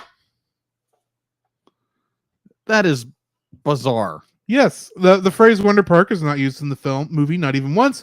Wonderland is the actual name of the park. Mhm. And this was originally intended to release on August 10th, 2018, but it was moved to March 15th, 2019 to avoid competing with Disney's Christopher Robin. Mm. The amusement park in this movie is called Wonderland. There is an amusement park in Ontario, Canada that's commonly known as Wonderland, although its full name is Canada's Wonderland. It was previously owned by Paramount, one of the production companies for the film. Huh. As I was saying earlier, before I said, well, let me catch up to that, Mhm. I suspect this film was considered an embarrassment by most of the higher ups at Paramount. Okay. And the only reason they did any release for it whatsoever was because they had contractual obligations in tow. Probably. And this was before COVID, when the idea was like, well, the movie was made. We can just throw it up on the streaming service and be done with it. Right. This is before that thought process was even involved. Right. So I suspect that's what happened. And even though they have a TV series that was finished, probably done by a separate production company, Probably. I'm guessing, and at around the same time, because I suspect it was designed to be like released in like late 2019, maybe early 2020. Yeah. I'm suspecting it's like, well, they didn't want to go to that much trouble, and probably everyone in the higher ups that has control over whether or not that ever gets released probably forgot it exists. Probably. So yeah, that's my theory. But now that I've talked a bunch, Jacob, what is your first like for this film? My first like is just how imaginative this movie is. Be like how in animation wise, be like if you're in the world of Wonder Park and the sheer joy of animation that is just full display. Because I remember you saying before that it looked cheap. I remember thinking it looked cheap. Yeah, in thinking my it looked cheap. memories, Yes. it looked cheap. Now, granted, I saw it on a TV, Right. a plasma screen that was probably a good 10, 20 feet away from me at the time. Yeah. While it was a 720p television, we were probably only seeing standard definition on that thing because it was streamed over the Roku box. Yeah. And probably not hooked up with HDMI, so there was a lot of blurring inherent in the image anyway. Okay. So I will grant that I probably did not see that trailer in that commercial in its best light. I gotcha. But be like, yeah, the animation of this movie is absolutely breathtaking. Definitely when you get into Wonder Park proper. Mhm. Because how the mascots, their hair is rendered, the elements in this movie is done very well. There's so many who just, I don't want to just use the word wonder in describing this movie because it's just it's over redundant. It's very spectacularly well done. For some reason, I've got in my mind Lion-O going, Wonder Park! Ho! Sorry. Had to get that out of my system. Okay, but yeah, it's just like this is a very well done animation wise movie. It is very it's one of those films that's like, wow, it just stuns you with its animation. Mm-hmm. Like with lighting and elements and just character and like everything. It's just, it blows you out of it blew me out of my socks. And it's like, wow, this is really good. Yeah. Very well done animation wise. So yeah, it's my number one. My number one is connected, but it's different. I actually like the imaginative design of Wonderland itself. Mm-hmm. On one hand, it is an amusement park. Literally, I could, with some exceptions, Yeah. obviously, a lot of these I could actually see as legitimate rides, but seen through a child's imagination. If that Yeah. makes sense. Yeah. Like, because the roller coaster is not crazy. It looks like a roller coaster.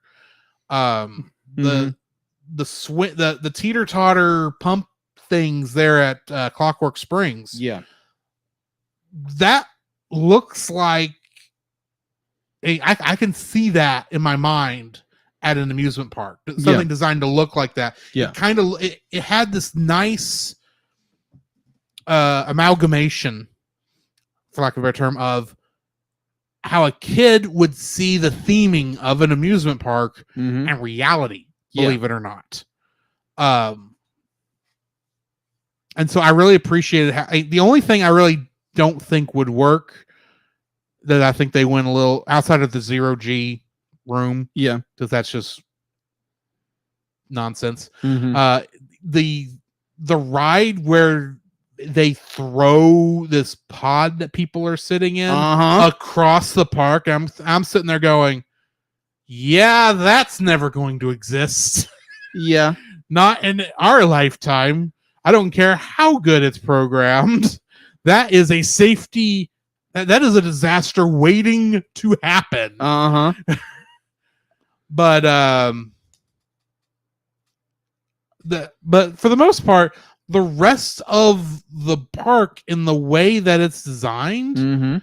I mean, some of it is just like crazy, admittedly, but I could see how a child's imagination, if allowed to shape an actual amusement park, Yeah. could create what they came up with. Yeah. So yeah, I thought it was a very realistic look at this fictional theme park. Yeah. Okay. My second like would actually go into more the depression, even though this movie doesn't really delve into depression more often. But- It's more environmentally, Yeah. it talks about that, but Yeah. and you can kind of see it in June, but Yeah, a little bit, but it's I love that they actually do discuss it in a way Mhm. that, like, definitely towards the end of where the park has been saved and everything's open again and June's leaving, it's back like, oh, there's the darkness. It doesn't really go away, but it's just like you kind of just work around it. And that's go ahead. Go ahead. I'll jump in afterwards. yeah. I love the idea of like depression, because there's a lot of people. It's like, well, you need to pray about it. Well, yeah, you have to pray about it, but you also have to actively work against you it have to too. actually work against it, because depression, believe me, I have mild depression and I've gone through some funks. Yeah. It's not fun. So I love that depression's just still there. It's kind of the back of your head. You know it's there, Mhm. but you are so focused on everything surrounds you that you have a focus and a drive now that it's still there. It's never going to go away. Yeah. But I like the depiction of it, that it's an all-consuming void that is Mhm. going to gobble everything up in your life. Yes. And that's what depression does. I don't subscribe to if you're like in some Christian circles, if your prayer life isn't this, if you're not reading your Bible, that's why depression happens. It's like, no, that's No, because we live in a fallen world. I've seen people who are not good at Christian. They're Christians, but I mean, they're not as up on their stuff. Mhm. Never have to deal with this depression once ever. Exactly. And yet, I've seen people who have strong faith, Mhm. and they battle depression daily. Oh yeah. So Yeah. So yeah, I just feel like I enjoy when we start to understand that, okay, it's June's depression that her mom is not there. I would have liked more if they would have gone even more in depth with that, but they didn't. I'll get into my dislikes later, Mhm. but I like the way they describe depression and the fact that, what is it? It's not Bubbles, the monkey.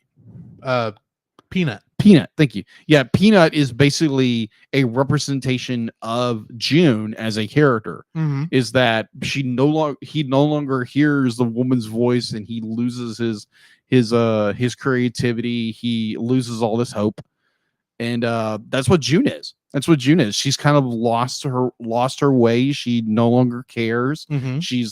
She's bearing all of her feelings in order to not feel them, that's the thing you don't do with depression, because you try burying it, it's going to come back up harder and faster.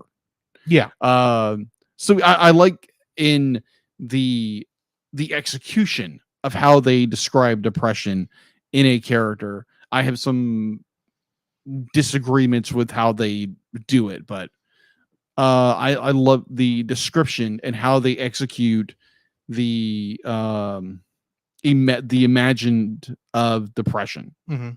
I really enjoy that. So yeah, that's my number 2. So what's interesting about that cloud of darkness that remains, Mm-hmm. and I may be crazy for seeing it this way, I'll admit. Yeah. But what's interesting is that cloud is not the same darkness cloud at the end of the movie that it was for most of the movie. Yeah.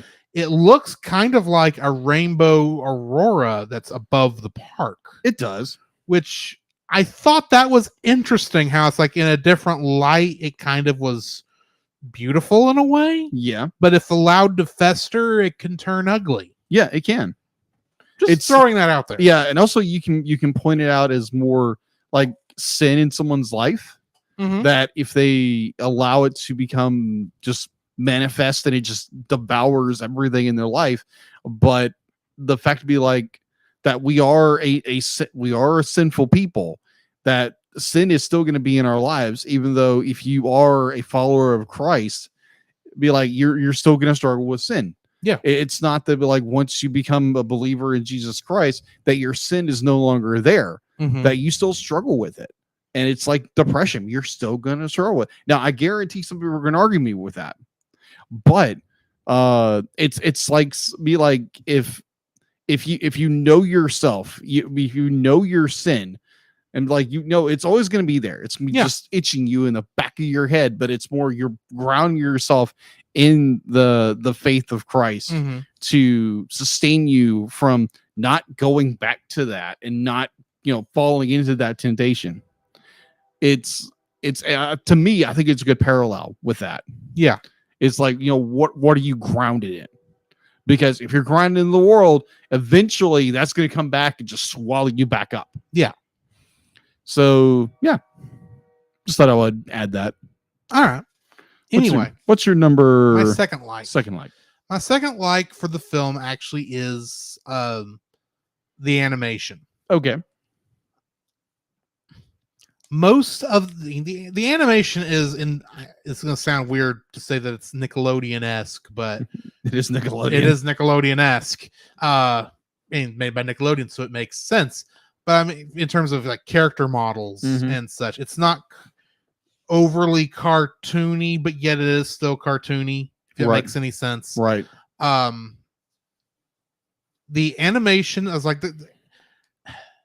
the film has some polish issues that I'll get into more later on, Right. but a lot of the animation is like spot on to the point where I do kind of wonder was at what point in the production of this did we lose the director and we were just had just different departments just doing like polish work on some of this stuff, since most of the scenes were perhaps mostly ready to Yeah. go, but Yeah. just needed, some more polish here and there. Right. And maybe that could be, while it's still strange that they Mhm. didn't hire another director to finish it, it could be that it was just far enough along it didn't make sense Yeah. to hire another director, but it's still strange. Yeah. Let's Agreed. be honest. Agreed. But I mean, so much of the animation on this for a movie that honestly made no splash when it released Mm-hmm. is amazing. You've got great fur simulation, hair Oh, yeah. simulation. Yeah. You've got some great lighting throughout this, some great creative lighting Oh yeah. all throughout the film. There's a couple of story beats that are a little wonky, but nothing too crazy. Right. But the animation itself is like amazing for what it is. I mean, Yeah. I've seen just this year, we saw a film in which the animation looked far worse than this, but actually made a bigger splash because some more advertising got put behind it, Yeah. which was Ugly Dolls. Yeah. Came out around the same year. Ugh. Yeah. Yeesh. Yeah. And I think this is the better film. Agreed. It is. It could use some work just because of how it was left in the lurch there at the end. Mm-hmm. But yeah, I mean, this is an amazingly animated film. Okay. What's your third like? My third like just goes into imagination of this film. Be like it's June and her mother creating this. And one of my questions, like, how in the world do they like? I understand if you're an only child and your family is like very rich. Yeah, it's like It's- this. I was an only child. We were not this rich. Yeah, exactly. It's like to have the luxury of like your parents allow you to like overrun their house with your imagination. How cool would that be? Yeah, that was Um, never going to happen, no matter how much money we had, Yeah, exactly. Me either. because you want the house needs to be clean. Yeah, and presentable. Yes, And 'cause you never know when someone's going to come by and visit. Yeah, there's the idea that like the parents foster her imagination and let it grow and let it develop. And I enjoy that because there's so much of our world today that's like it's like, oh, just be like, don't be like, because I remember a lot of it's like where kids are more like they're really creative and they got this imagination and it's just squished beyond belief because either parents or guardians are just they can't be bothered with it. So I enjoy watching this little girl grow up and her imagination is just it's flowered. Mhm. It's flowered and it's nurtured and it's given the right potting soil and it's given nurture. Mhm. And I enjoy that. And definitely when it's pulled away by its own creator because she's so brokenhearted by this. Yeah. And when she finds that spark again to reignite it, and it's just it's a joy to watch. It's a joy to watch this the idea of pure imagination. It's really cool. I really enjoy that in some films, and this one does it very well. I just be like, it'd be cool if you had parents like that. Be just like just let them run over your entire house with whatever you're working on, because it's like. Well, I may have some thoughts on that in a bit, but Right, we'll I get do there when we too. get there. I do too. But yeah, I enjoy the imagination and just allow the character of June's imagination to just flourish. And I really, really enjoy that as a creative person. Mhm. So what is your number 3? My third like for this was June's dad. Believe it or not, he's not got a big role in this film, but he's probably got the hardest role in the family because obviously June's mom is the light of her life. Mm-hmm. She's the one that the two of them created the whole lore and idea behind this Wonder Park together. And the dad looks like he tries to get involved, but he's kind of, off to the sidelines because he can't really do much. Maybe because he's just not that creative. Yeah. As that's just entirely possible. But he tries so hard when after June's mom goes into the hospital. Mhm. Literally, I thought she was dead for like a good portion of this film. Yeah. It's like, yeah, you'll never recover from this completely. And really, she'll never recover from it completely. Right. This traumatic event. But the father, as much as he is trying so hard, even though he is ultimately does not have like the same pool of talents to pull from that his wife had, Mm-hmm. is trying so stinking hard to be what his daughter needs him to be. Yeah. And that's at one point that's like, I can't help you that much right now. I need to get you away from here because that may be the best thing for you. So I'm going to send you to this math camp that ultimately you don't want to go to at all. And you will never even make it there. But he's just trying so hard to be there for his daughter and help his daughter through this as she like goes from being the most insanely creative person to being like I'm trying to Squidward from SpongeBob SquarePants, for lack of a better term. Very well, maybe not Squidward.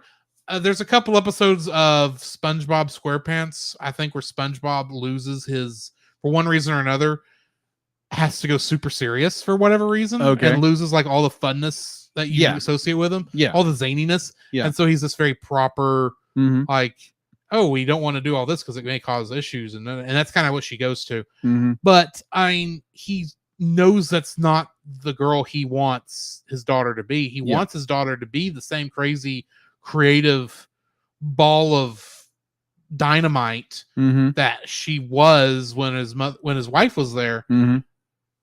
But he does not know how to foster it that well. Yeah.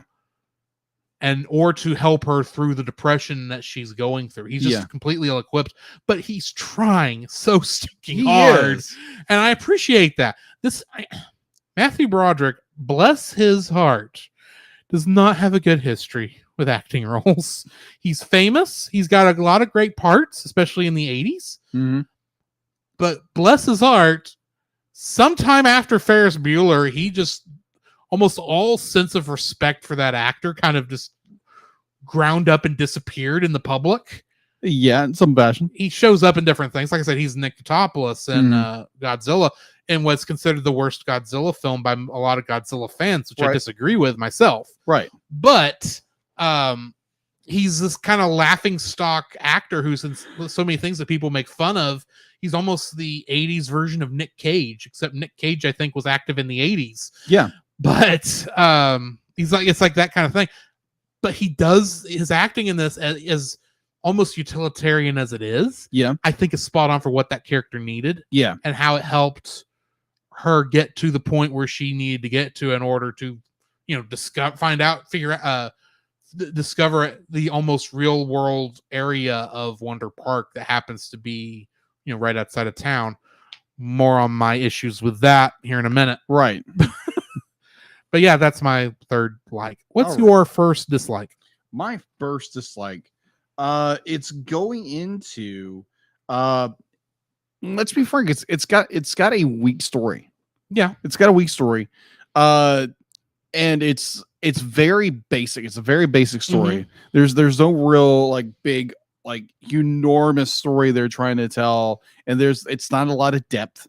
Yes. It's more of a girl who is missing her mother, and she stumbles into. I'm almost be like I want to make the assumption that June, in her attempts to get back to her father, stumbled and tripped and bumped her head, and this is all the result of her just being I unconscious. like how our first dislike is like in sync. But the story itself is like it's very weak. It's kind of like it's like very surface kind of storytelling. It has this air of be like, oh, okay, so we're going to tell this story. We're going to tell the story that little kids are going to get, but we're not going to go into depth anything. Depression, we're going to talk about depression, but we're not going to go into any kind of like deep, like clinical psychosis of what this child is going through. Just more like, oh, I just missed my mother. Yeah. And I would have loved to have seen them do something like really deep in depth with this to make it just more like grounded, like have an actual fear that she's never going to see her mother again. And I think it's just like the story itself is so surface based. It's just be like, hey, here's our story. Da da da da da da da boop. Da da da da da boop. Yeah. It's a very simple story. There again, there's nothing wrong with simple stories, but I think it'd be like to give children the credit it is due is to give them a story, but give them a story that has depth. And this story does not have depth because you have a mother who has gone off. We don't know if we'll ever see her again. We do get senses of that, but we don't get any depth of it. And I understand you don't want to scare children, but you don't want to play down to children. So this movie does have a way of not playing down to its audience, but not really trying to engage their audience. I'm just saying that My Neighbor Totoro did the fear of losing one's mother far better. Yeah, agreed. Just throwing that out there. Yeah, because there's so many little things in this story that could have made it even more epic. With the threat of losing her mother, the parallels between her and Peanut and like all the other characters because they're an extension of her. Yeah. An extension of her imagination. And how be like the darkness could have started twisting things and manipulating, made it really dark of how, depression can be. It's like how she overcomes it and how it made this a really grand story, but they just made it such a surface level, be like, we're just cruising down a road and here's our story. Yeah. And it's all wonderful and just like, look at the animation. It's all wonderful and great. But the story, it's just more like, you're just riding along the road. Yeah, that's what I think of the story. Mm-hmm. It's very much as a surface level story, and there's not a whole lot of depth to it. But like, yeah, if you really wanted to, you could probably just piece this thing together. But it's not one of those things. It's just like pluck, pluck, pluck, pluck. It's just here's the story. That's it. Yeah, that is my number one. So getting into my first dislike, I Yeah. want to ask you a question. I hope you can answer. What is the one thing that will ruin a perfectly good movie for me that I bring up anytime I have an issue with it? It doesn't have a good villain. No. Logistics. Logistics. That's right. There is a huge logistical issue in this film. Okay. Now, Enlighten me. I want to first say, before people go like, it's a child's imagination that should take care of everything. Okay, here's the thing. Children's imagination and this world being based off of her imagination Mm-hmm. will forgive a lot. Yeah. And it does forgive a lot I have in this film because there comes a point where it's like, okay, yeah, this is how her imagination works. This is how we see it. Mm-hmm. Here's my major logistical issue, and you touched on it. When she is in Wonder Park, we see her in Wonder Park. Where is she? Where is she really? I think she's in her head. Obviously, she's in her head, which means her physical body is still wandering the woods somewhere. Yeah. Going through, who knows what she's actually experiencing or her body's actually doing. Yeah. While she's here. If the movie had shown her like hit her head as she was initially walking through there, like maybe when she went through the park's barrier. Yeah, she tripped and she tripped and fell, and then in the process of that, it becomes very obvious she is still going this direction, but she's entering the Wonder Park of her imagination. Mm-hmm. Right here, if there's obviously a point where she moved from the real world to Wonderland. Yeah. They have a whole sound effect for it, for crying out loud. Right.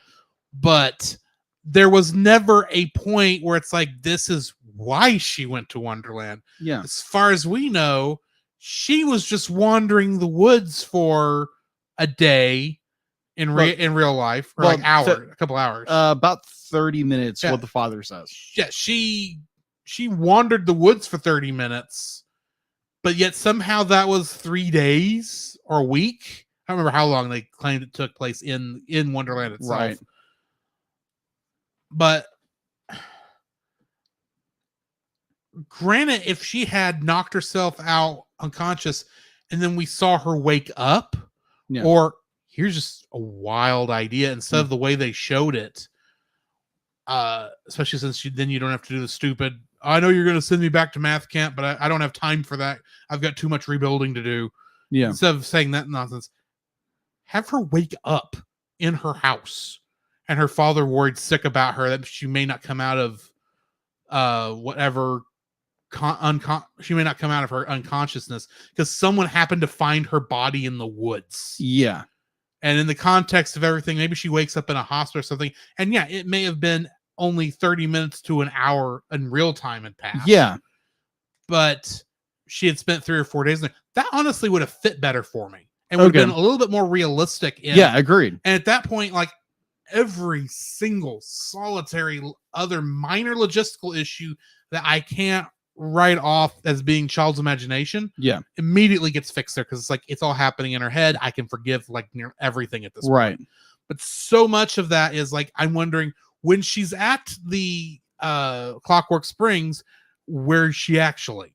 Yeah. She is like, is she in the middle? Is she seeing these woods as this, or is she like just knocked unconscious? It's never explained. No, it's not. And it's one of those things where honestly, I probably don't need to know. probably not. It's not important to the story. No. Probably, if even with all the more polish in it, it would have been like this anyway, and it would be something I would have an issue with anyway, because it's a logistical issue that has no bearing on the story itself. Right. But there's just a part of me going, where has she been this whole time outside of just wandering the woods? Yeah. Was she when she was up at the top of these of the bendy straw slides? Was she at the top of a hill that she then slid down that led her into town?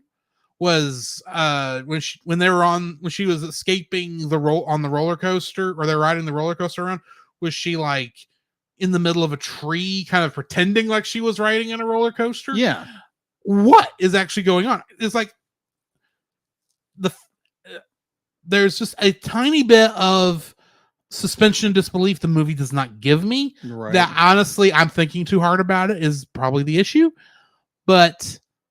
And this is usually the issue with these logistical problems I have. Right. I'm thinking too hard about it. Right. But it's just like, I'm still wondering, what is she actually doing, even though we're seeing her in Wonder Park? Yeah. How did she get 5 days into half an hour? The movie doesn't even last half an hour. For goodness sakes, have her be lost in the woods for 2 hours. Yeah. Then it's or whatever the length of the movie is, or however long the length of the movie has been since she ran off the bus. Yeah. Do that, and I don't care anymore. Right. Anyway, what's your second like? My second dislike kind of ties into yours with logistics. So you have this time frame of be like, the father says, be like, oh, you only been gone for 30 minutes. It's like, okay. So she made the escape from the bus and hiked all the way back through the woods. And granted, this is 2019. They're cell phones. So the fact to be like, no one in that bus realized for 10 seconds, realized there's a student missing. How about the simple fact that even if it's true that somehow they missed that she wasn't on the bus. Yeah. Where the bus was and where her house was at the right she went through, even if she made a beeline, it would take her longer than 30 minutes to walk there. Exactly. Not to mention how many policemen would have seen her, how many people would have seen her by that point? Yeah. And she can't go at beeline because eventually you're going to get into neighborhoods. Yeah. You can't just walk straight through a person's house. That is true. Unless you're Ferris Bueller. He can do that. Yeah. And, True. and she is his daughter, so maybe. Yeah, apparently. Maybe that rubs off on her. So this notion that be like she wanders off and it estimatedly takes 30 minutes. Like you said, be like she goes the long way around. This is an 8-year-old. 8-year-olds don't walk 8 miles an hour. No, they don't. You're going to be lucky to get that distance. Should have taken her at least 2 hours. Yeah, at least. So my assumption is there again, 21st century. This is a modern school. Be like, they have cell phones. They probably realize the best friend, the crush character has waken up from him and says something that June has gone and done something. So immediately they've already called her dad. He knows this stuff already, unless there's other hypotheticals that we don't know about. So there's like a logistical headache for anybody who's ever worked with kids. I'm like, are you serious? Be like, she's been disappearing for 30 minutes and no one's noticed? I've heard of this actually. Yeah. And I don't know if this was in the age of cell phones, but I have heard of, somehow a kid got, the kid was safe. Obviously. Yeah. Because, it was not, left in the middle of the woods like this is. Yeah. But the kid was left like at a Walmart or something. Yeah. For a couple hours because the mother forgot she took her daughter with her to Walmart or something like that. Right. because she was too busy trying to get all her stuff done, just forgot that her daughter was in the car with her. Yeah, that happened. And since the daughter was not walking around with her mother in Walmart and was doing her own shopping, Mhm. that, actually, I do know this was texted because I saw it as a text. It's like, hey, mother, did you forget something at the store? It's just crap. I'll be right back for you. Don't tell anybody I did this. But yeah, I understand where there again. This is an 8-year-old girl. What information I can find? She's 8, Yes. and so she takes a longabout route to get back home through the woods, which she's not familiar with. Now, granted, she's a very ingenuitive child. I get that. Yeah. But at the same time, be like you said, most likely it took her 2 hours rather than 30 minutes. Yeah. So it's just like logistically, it's like this should have been they would have realized she's gone from the bus. She's nowhere in sight. It literally, you would have had police called out already. Yes. Be like, this is a missing child. And it's And that camp counselor would be fired. oh yeah, in a heartbeat. The girl did not realize what she did to that poor woman who No. was just doing her job. Yeah. And you tricked her into not knowing you were gone, Yeah. despite the fact, what kind of teacher is not paying attention to the child who just threw up? Yeah. Like, she's not the one who threw up. It was No, it was the other her. Banky that threw up. Yeah, Becky and threw up. Still. And still, like the thing, be like, okay, be like you're dealing with, and all be like, far as I understand, you only see one chaperone on a bus full of kids. Yes. I've never heard of this in my entire life. Well, I could maybe see it if, keyword here, if Yeah. you're only traveling for maybe 10, 15 minutes to another town or to a campground that's like right on the outside, and you are not you do not have a planned stop anywhere in there, and you do technically have the bus driver and the counselor. Right. So you do technically have 2 adults watching the kids. Possibly. I see that. But I mean, we stop and think about it. I mean, our normal bus drivers nowadays, a lot of them, or at least when we were in in school, there was only the bus driver on the bus. There was no bus monitor person. True. It's just when the bus monitor, the bus driver saw you acting up, you got a detention. Yeah. It's just how it was. True. And admittedly, most people making this are not the people who are actually in school anymore for That obvious is reasons. true. So That they is- don't know how the current school situation No, is set it up. doesn't. The people doing this are the people our age who are just remembering back to when they were in their 90s, when they were children in the 90s, but then trying to make up for the change in the technologies. But Yeah. anyway, So yeah, this is a standard issue a lot of films have. yeah, logistically, this like when she arrives back at the house and like, oh, hey dad, be like, sorry, I've been gone for 2 hours. Like, honey, you've been gone for like Junebug, you've been gone for like 30 minutes. Be like, I didn't realize you missed me that much. It's like, you weren't gone for 5 days. It's only been 30 minutes. Oh, okay. So- Like, I'm sitting there going, you could at least quote Dickens. The park. It did it all in one night. It's Christmas Eve. No way. But it's just it's like logistically, I'm thinking back in my head for someone who has been blessed enough to work with younger people for a very long time, thinking it's like, okay, so this child has gone missing for X number of minutes, Mhm. and no one's done anything about it. Yeah. Be like, one, that counselor is being fired, like you said before. Like there's not like a state guard there trying to look for her, and knows be like. Well, Obviously, granted- Wonderland is not real. So what has she been doing Yeah. this entire time? That is the question. And now, granted, if she did somehow make it home in 30 minutes, they've not had time to mobilize any of that stuff. No. Granted, which is the other issue, which is is the entire reason they said, "Oh, it's only been 30 minutes." It's like, Yeah. we hadn't had time to do any of this stuff. But it's still thinking she can't walk that far by herself in 30 minutes. No. She may be able to do that on a bicycle, Yeah. but she didn't have a bicycle. Anyway, Yeah. It's just like the weird logistics. And it's like, okay, this is weird. yes. How this whole she gets home in 30 minutes and like no one realized she's gone. I'm like, I don't buy that for 30 seconds, but Yeah. either or. That's nitpick. Mhm. So what is your second dislike?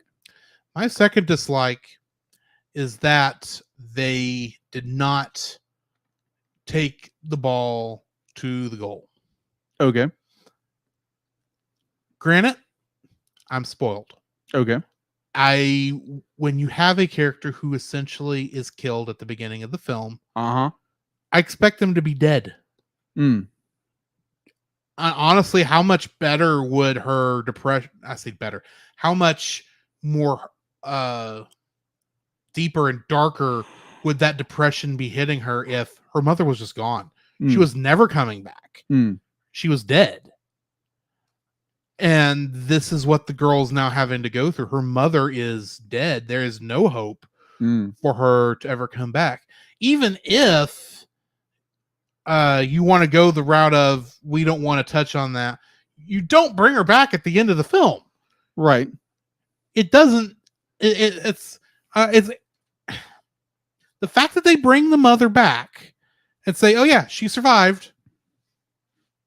Okay, what kind of miracle did Jesus visit her and heal her? Because you didn't say what the illness was. It was obviously mother of protagonism. You die. It's the most deadly disease in fiction. Some family member of the protagonist has to die in order for the protagonist to be able to force the protagonist to have to stand on their own. Every Disney movie does this, where the main character's one of the main character's parents are dead. Right. Half the Disney princesses are missing a relative. True. So That goes back to Walt Disney himself. So. right, but there's a reason they do that. As much as we joke and make fun of it, Mm-hmm. as badly as anime does that a lot of times too. Yeah. There's a reason that is there, and when you go to the trouble of saying that her depression is based on what she doesn't know whether her mother is coming back or not, you really want this character to stand tall, even if you never come out and say the mother is dead. Yeah. The way you show me a protagonist is grown and has become stronger despite their things is you still have her do all the stuff that she does at the end of that film. Yeah. As ridiculous as it is, of her building this Wonderland park out in the backyard and all over the house and all this other stuff. But her mother is not hiding in the background. Her mother's not, as far as we know, the mother is dead. You keep her essentially in limbo because whether she's dead or not doesn't matter in the course of the story. The course of the story is it doesn't matter. You should be pointing out that it does not matter if her mother comes back or not. She has grown to such a role where she doesn't depend on her mother's health to keep her happy. Yeah. To some degree, they show that, but now we see at the end of the movie she has a crutch that she never has to really learn how to still be herself without the hope of her mother being there, with the knowledge of her mother being there. Yeah. If you really want to show me this character has grown to the point where they want you to think this character has grown to, Yeah. don't show the mother at the end of the movie. Yeah. I don't care that it gives you a happy ending. Yeah. You don't need that happy ending because you have a happy ending here. Yeah. With her character's growth. With her character's growth. Instead, you have the mother come back for no discernible good reason. And honestly, this feels like a scene that perhaps they went ahead and animated with the thoughts of they weren't sure if they wanted to bring the character back or not. Right. But the director got fired before that decision was made. And so the committee, that the bureaucratic studio committee that had to have been in charge of making all the final decisions, right, probably said, "Oh yeah, we wanted to have a happy ending, so go ahead and have the mother come back. You've already got the scene animated, right? Might as well use it." Right. That's what it feels like. I know that sounds horrible. That I want the mother to die, right, and to be dead. It does sound morbid, and it's not that I want her to be dead. I just don't want her to be in the end of the film. You can have her come back in a sequel or in the television show if you want to, and say, "Oh yeah, she survived." Yeah. But in the context of the film, she does not need to show back up until perhaps an end credit scene. Yeah. In the course of the main story itself, she should never have come back. Okay. She should have remained at that point of death, to where the point is June was able to grow into her, be her natural self that she was with her mother, Right. without the need of her mother being there. And they don't do Okay. that. Well, I would probably suggest this is if you want this like to understand that the mother is okay, but like maybe have it where like the mother doesn't show up, but it's more be like she gets a letter from her mother and Or a like phone call. or a phone call. Like right before it ends, it's like, oh, hey, I'm okay. I'll be coming home soon. I really want to see what you've done with Wonder Park. And the daughter can't wait to tell her. Exactly. Because Exactly. of course she wants to tell her mother. But at the same time, you still get the feeling by the end of the film that she could have done what she could have rebuilt Wonder Park by herself without her mother's without needing her mother there Right. to grow into her full self. Yeah. And honestly, we don't see her rebuild Wonder Park completely until her mother's back. Yeah. Agreed. And also it'd be like the fact to be like you're taking this notion that you have all this growth from a character who has learned to be the strong character she needs to be as a character, Mhm. without the know that maybe her mother might not come back. Yeah. So and then that just kind of sets up for something that could, like maybe the cancer she has goes back into remission. It comes out of remission. Be like, what then? Granted, I don't want her to come back and then kill her before the end of the movie. I don't want that to happen. No. I want, if you're going to bring the mother back, definitely keep her healthy until the end of the film. But there should be like maybe less than 2 minutes of our knowledge that the mother is still alive before the end of the film at most. Yeah. Not counting credits. Yeah. I'm not going to be mean and say credits counting that because even these credits are 5 minutes long. True. Yeah, I think it's just more if they would have simply just made it where maybe it was a phone call, maybe it was a letter. Just something to say, oh yeah, she's alive. Yeah, but that's not important. Yeah, that's not the important part because you have this character growth already, and it seems like all of her was built on her mother. She's learned to grow past that, but then when her mother's back, it's going firmly back onto her mother. Yeah, so because that's what happens here. It's like we know she's rebuilding Wonder Park, but honestly, it does not feel like she rebuilt it in earnest until her mother was back. Because literally, it's like, oh, I'm going to rebuild Wonder Park, and then it's like a couple days later, oh, look, your mother's home. Mm-hmm. It's like, oh, good, Mama's home. Wait, let's rebuild Wonder Park together. Mm. And then you see her rebuilding everything. It's like, I don't feel like you grew. I feel like maybe you learned something, sure, but I'm supposed to take this as you grew, not into an adult, but into at least adult. You learned something on an adult level that has affected you for your whole life. Yeah. And honestly, by the end of this film, you're really kind of just only moved a nudge from where you were at the beginning of the film because your mom's back and she's the one who helped you rebuild everything. Yeah, pretty much. True. Anyway. Yeah, your third dislike, sir. Well, I would say this, the fact be like she is the one. It's not her mother, but it's her. She's the one who speaks in the Peanut's ear, and that's what gets the end of it. But still, the physical part. Yeah, I don't know. I would agree with you there. I've said what I think, and I'm not changing my thought here. Oh, totally. So, what is your third dislike? My third dislike. This is a nitpick beyond belief, but it was very irritating because the first time I watched this film, it didn't bug me. The second time it bugged me. It's June's voice, the voice actress. Her name escapes me right now, but she's virtual unknown. And the time at which she did this film, she was 16. She's playing an 8-year-old girl. Now, granted, they pitch her voice up just a little bit. Mm-hmm. And I'm listening to this to be like, this sounds like a teenager talking. Yeah. It's like, why do I hear a teenager talking when I should be hearing an 8-year-old? Yeah. And I'm like, wait a minute. Be like, I've been fortunate enough to hang around with a bunch of different age groups.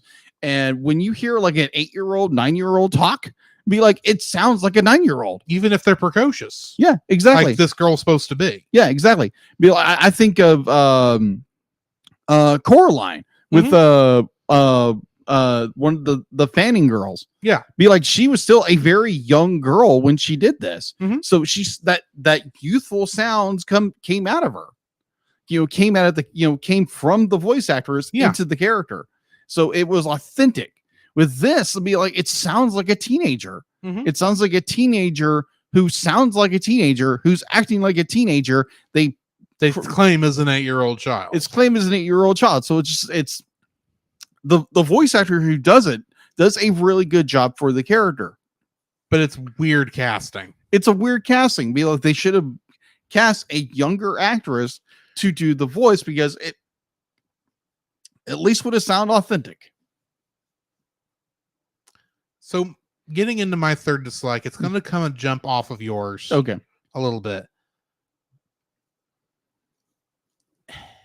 While I will not call this character a Mary Sue, Hmm. which for those who don't know what a Mary Sue is, a Mary Sue is a character who can do no wrong, Mm-hmm. who everybody loves and has no flaws whatsoever. Yeah.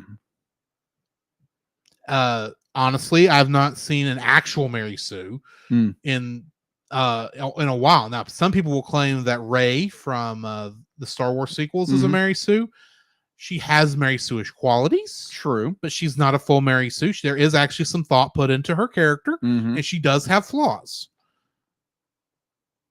We're not here to talk about that, about Right. Star Wars. We're here Right. to talk about June. Yeah. She's not a full Mary Sue, but good night is she stinking close. Yes. She The is. only thing she's got working against her is her depression. Yeah. That's Because look at this freaking town it. Mm-hmm. that is in love with this girl. Oh yeah. This one girl. Good night. I haven't seen a town fall in love with a child since I watched Phineas and Ferb. And that's played for jokes. Yeah. This, I'm supposed to take seriously that every adult and child in this town loves her so much because of all the things she's created Yeah. that they are willing to. Heck, no one, she doesn't really get in trouble except for a little bit of a mild scolding when she destroys the town at the beginning of the film. That's true. She does destroy the neighborhood. She destroys that neighborhood. She creates thousands and thousands of dollars worth of property damage just to the fences alone. Yeah. I can get maybe the kids being around her goes like, oh yeah, this is an awesome thing we're making. At the same time, last time I saw that was in Phineas and Ferb, a show where that is a joke. That is intentional. Like, yeah, of course the kids love them because it's the summer and they make cool things. Good night. She is not Phineas or Ferb, and she should not be building Phineas and Ferb style contraptions. Now, granted, I appreciated that she actually faced consequences. Yeah.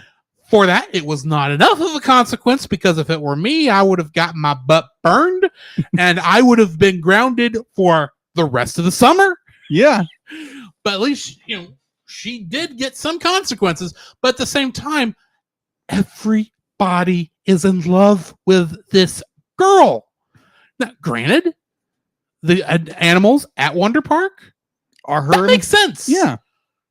Of course, they all have a positive bias for it. It's like, oh, she's the creator of all this. That makes sense. Of course, we like her. Oh, she is her part of the darkness. Okay, yeah, they do get mad at her for that, Mm-hmm. but they come back. But that makes sense. Yeah. And if if those were the only characters, I could probably live with this a little bit better. Yeah. But the entire town. Good night. I'm surprised. I wouldn't be surprised if half the reason she was able to escape the bus was because everyone, including the camp counselor and the bus driver, knew it. And it's like, oh yeah, she's probably doing all right. She's just going to go off on her own little adventure. She'll be safe Yeah. because we love her because she can do no wrong. Yeah. Exactly. It's like like I said, she's not a full Mary Sue because She's close. but she is like super, super close. I mean, Mary Sue's happen in like kids stuff regularly, Mhm. especially the cheaper stuff. Yeah. I can't think of something that's gone maybe full that way without having any flaws, except for maybe stuff like the Bratz dolls, Mm. those shows, or maybe Barbie, Yeah. those kind of things. And she's not quite that vapid and that perfect Mhm.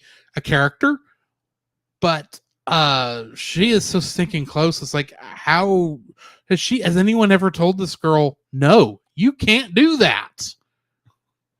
Have you ever been told? No. Granted, like you said, in some ways I wish that I had been encouraged creatively like that, and maybe I was and I didn't realize it. Yeah. But I was not allowed to fill the entire house with a project Yeah. because practically we couldn't do that. Yeah. Now, they say, oh, maybe you should, you can build stuff. We're happy with you building stuff, but be more practical. She's not, granted, not building a giant slide thing, not building a Phineas and Ferb style contraption in the neighborhood and building just a bunch of small models. Yeah, that is technically more practical, Yeah. but it's still absolutely ridiculous. Right. That would not happen. I'm not saying that the film has to be, absolutely true to life. Right. I'm saying how much better would the contrast be if all that stuff had to stay in her imagination or maybe drawings of Mhm. stuff instead of, oh yeah, she gets to build all these models and take over the house and the backyard and every kid's going to come and watch this because look how cool and amazing it is. And she's so perfect. All worship June Bailey because she is the goddess of this town. That is how it got approached. I agreed. He does. She literally can't do anything wrong. Be like with her. And even when she does stuff that's wrong, which is why I can't claim that she's a Mary Sue. Right. The worst she gets is be more practical. Yeah. You can still have fun and still do all this stuff. We love you being creative, but be more practical. And yeah, she gets the depression and it literally does affect her to the point where I can see how she moved from one thing to another. Mm-hmm. But it's like, everyone's worried about her. You're telling me every kid in an elementary school, even if it is a math club, there's not going to be one kid who's not at least jealous of what she has, or is just going to be the bully of the group. I mean, don't get me wrong. I think a lot of these kids shows the fact that, oh, there's a bully. You have to have the bully be the enemy. I do think that's a little overdone, but you're telling me there's nobody who just doesn't like this girl? Yeah. It's a little over. It's ridiculous of how, like you're talking about the fact that like Jude is almost like to the point, almost a perfect Mary Sue. Yeah. To like a certain degree, she's not, but she is this close. Now, the thing is, and I'll say this, if you'd have played it like a really more, if your art style was a little bit more cartoony, Mm-hmm.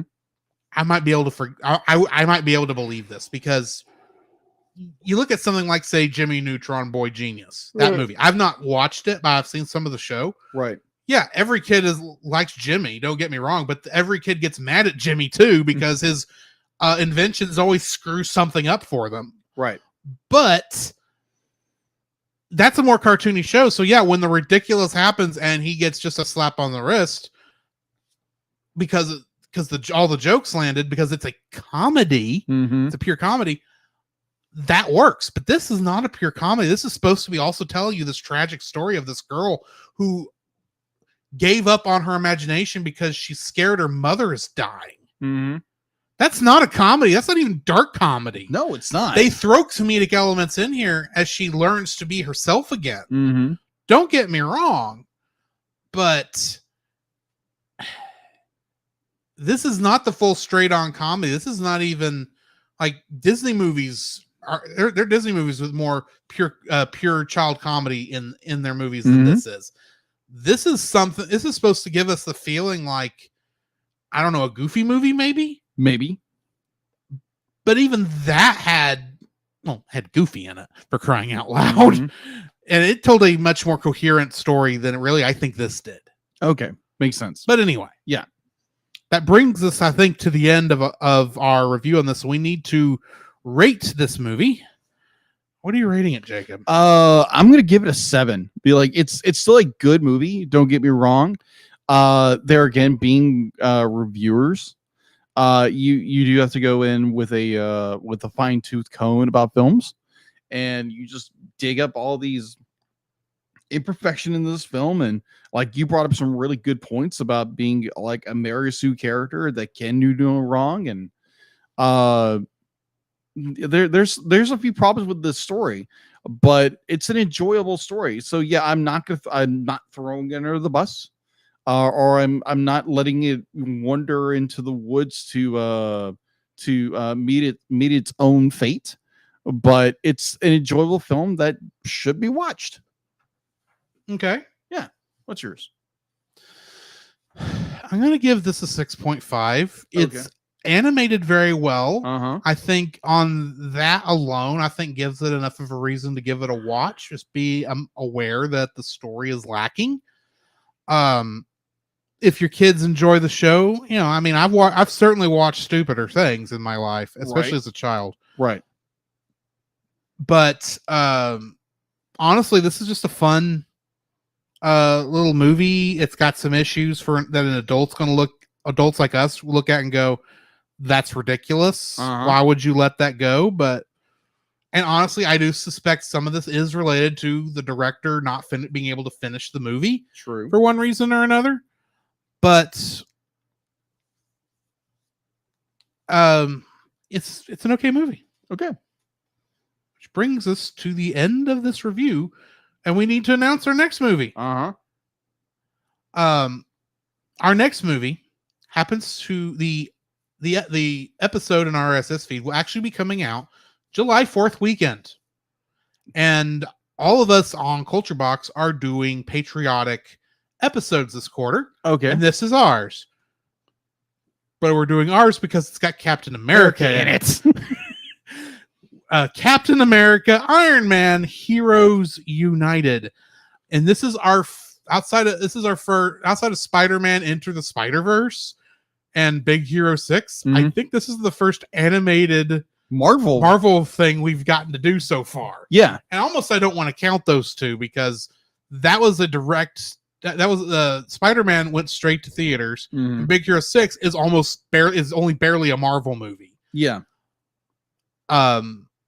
This is something more on the lines of Batman, all the Batman animated movies we've done that have been of the straight to DVD stuff, Right. which is kind of what this is.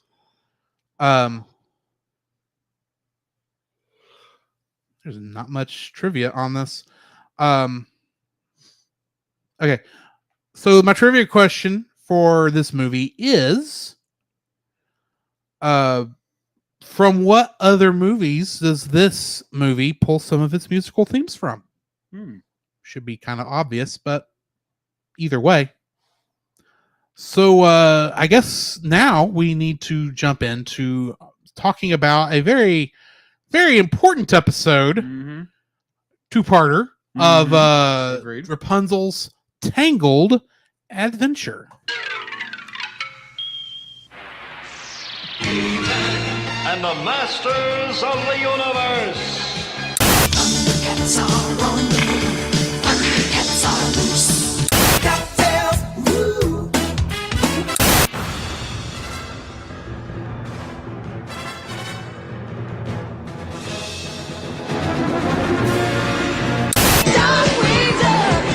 Let's get dangerous.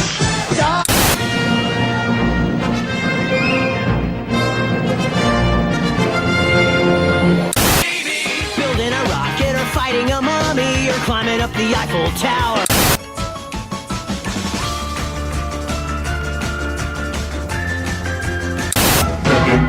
The Pinky and the Brain.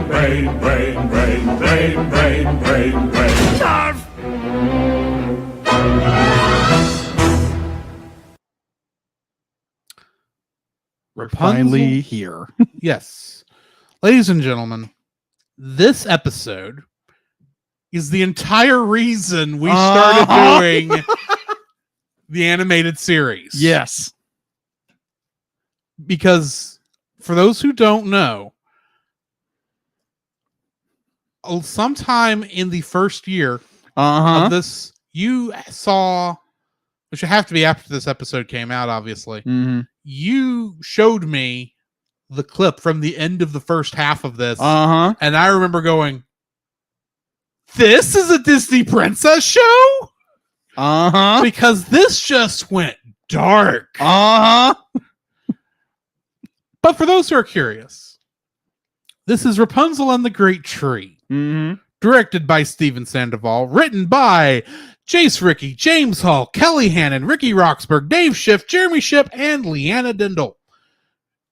Because this is a lot of story. It finally congeals in this episode. Oh, yeah. Guest cast: we get Kelly Hugh returning as Adira, Jonathan Banks as Kieran, Kim Coates as Hector, and Tara Fitzgerald as additional voices. Summary: the path of the Black Rocks leads Rapunzel and her companions to the Big Tree, an ancient magical place. They encounter the unpredictable Hector and discover the Moonstone magic formula. Hector proves to be a dangerous adversary to the group, and Rapunzel realizes that her only chance to save her friends is the uncontrollable Moonstone magic formula. They keep calling it formula. It's an incantation. Let's be honest. It is. In this episode, trivia-wise, Cassandra sings her first solo in the episode. Yeah! The German version of the title in English is The Power of the Moonstone. The alternative lyrics version of Healing Incantation was sung by Rapunzel, and the spell activated a new magic in her hair. Mm-hmm. There is a flashback of Rapunzel when she still had her short brown hair, taking place prior to the events of Tangled Before Ever After. Eugene reveals that it has been 6 months since they left Corona, marking roughly 1 year since the events of Tangled Before Ever After, and around a year and a half after the original film. By the end of this episode, Cassandra wears a new armored outfit. I will be talking about that later. Yeah. Adira reveals the existence of the Brotherhood, including that Varian's father, Quirin, is a member. Mm-hmm. This is the third time the closing theme, More of Me, is not featured. The previous being Secret of the Sundrop and Queen for a Day. With the exception, if you are watching like we are, and how I assume most people are watching this, watching the version on Disney Plus, where it is split between 2 episodes. After the very, very dark Moondrop incantation, it does go to... It does. It was so jarring. I was More like, of Me. oh, crap. And I was like, really? You go, wither and decay. Something, something, something. And set the spirit free. The spirit free. Oh. Now I got my eyes open and wide. It's like, what? That is like, guys, that's not how you do this edit. You play the same end song from the second part at the end of the first part. That's how you do that. But oh my gosh, yes. We need to take this bit by bit. I think, first off, the Moondrop incantation. Oh my gosh. This is the reason, like I said, this is the reason we are even doing TAS, because if you had not have shown me this, I would not have jumped on doing, when you later brought up doing the animated series, I would not have jumped on that, I think, as fast as I did. Right. If you hadn't said this is the first show I want to do. And it's like, yeah, we might need to look into that, because I am curious how this goes. So this is a decent excuse. Exactly. And in doing that, we've done some other things related to TAS. Not admittedly, we have changed how we handle TAS since we started, but we do still have this. And good night. This is like I thought I had seen Dark in a kid's show. Mm-hmm. Oh, yeah. With another certain show that happens to involve pretty pastel ponies learning about the prestidigitation of companionship.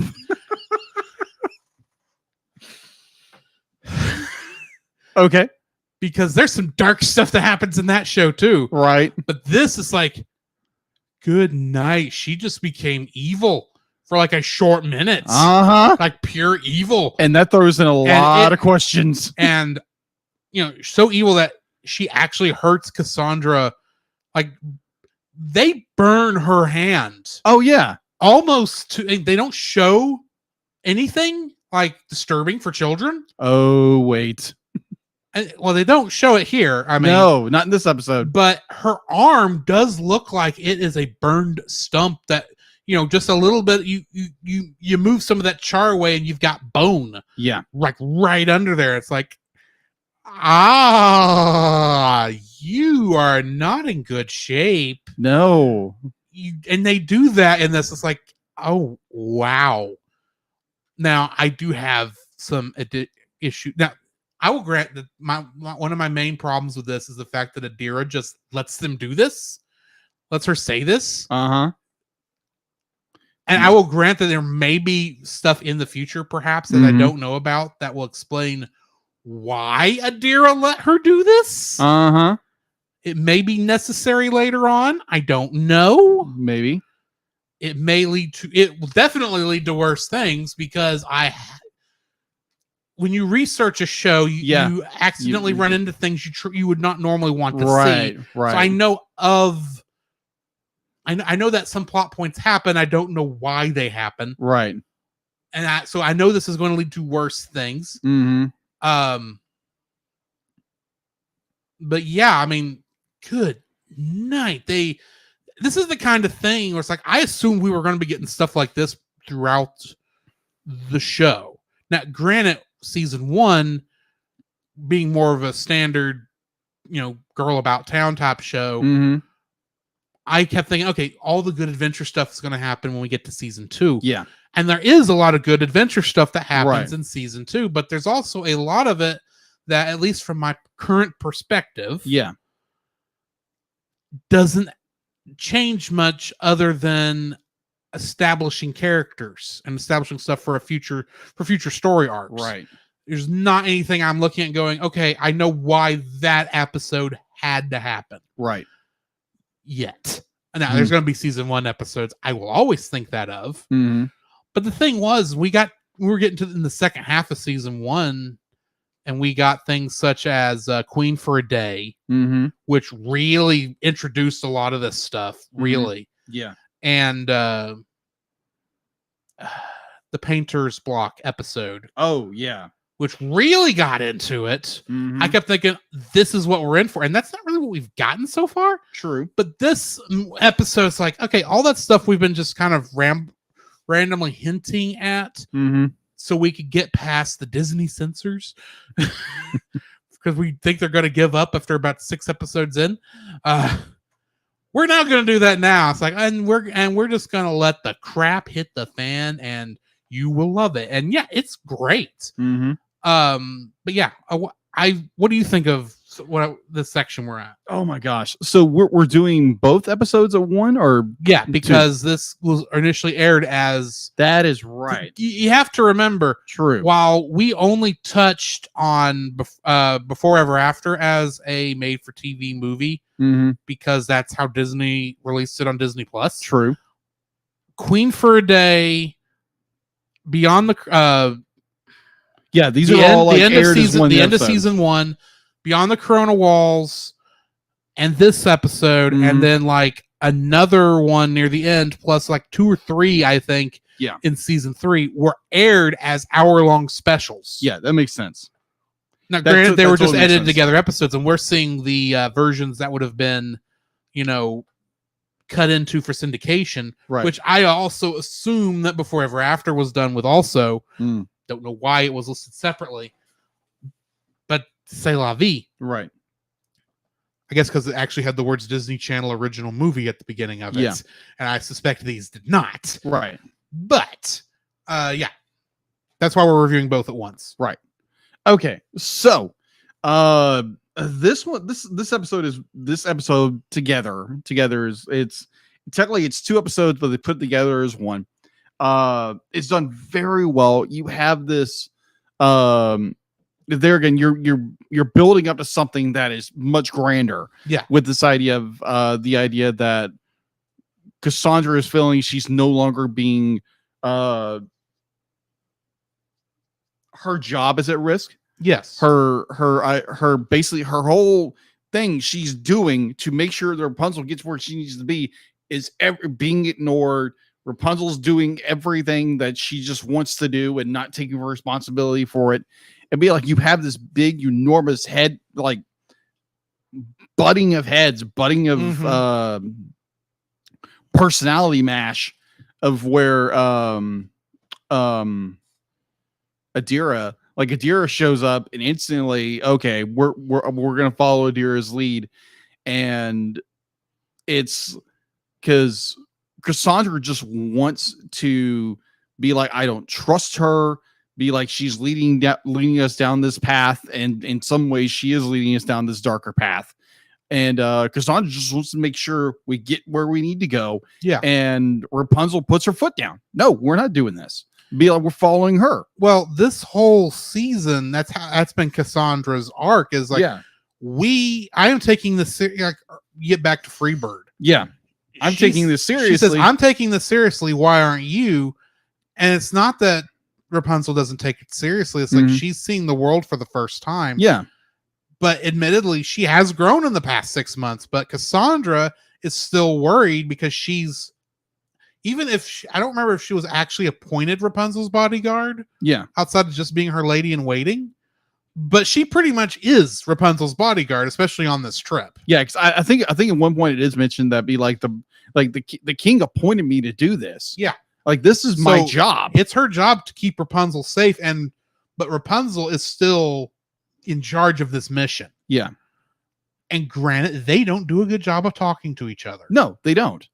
And I mean, like that's what makes this whole episode incredibly well done. Is that when you get that final, Rapunzel takes that stand, like, no, we're not gonna do this, and be like, she basically lays the law down on Cassandra. It's like, and that whole scene where it's like, oh, I'll take first watch, and you get into the song "Waiting into the Wings," yes, which is like freaking amazing. I absolutely love this film. I love this moment. Love this moment is where Cassandra is like, she feels like she's she tries her best, she does everything she can, but she's basically sitting in the back waiting to perform, and she's never given the opportunity. And it's just so well done. And the fact that the actress who does this, I'm drawing a blank on her name, but I would ask that. Yeah, I would ask that.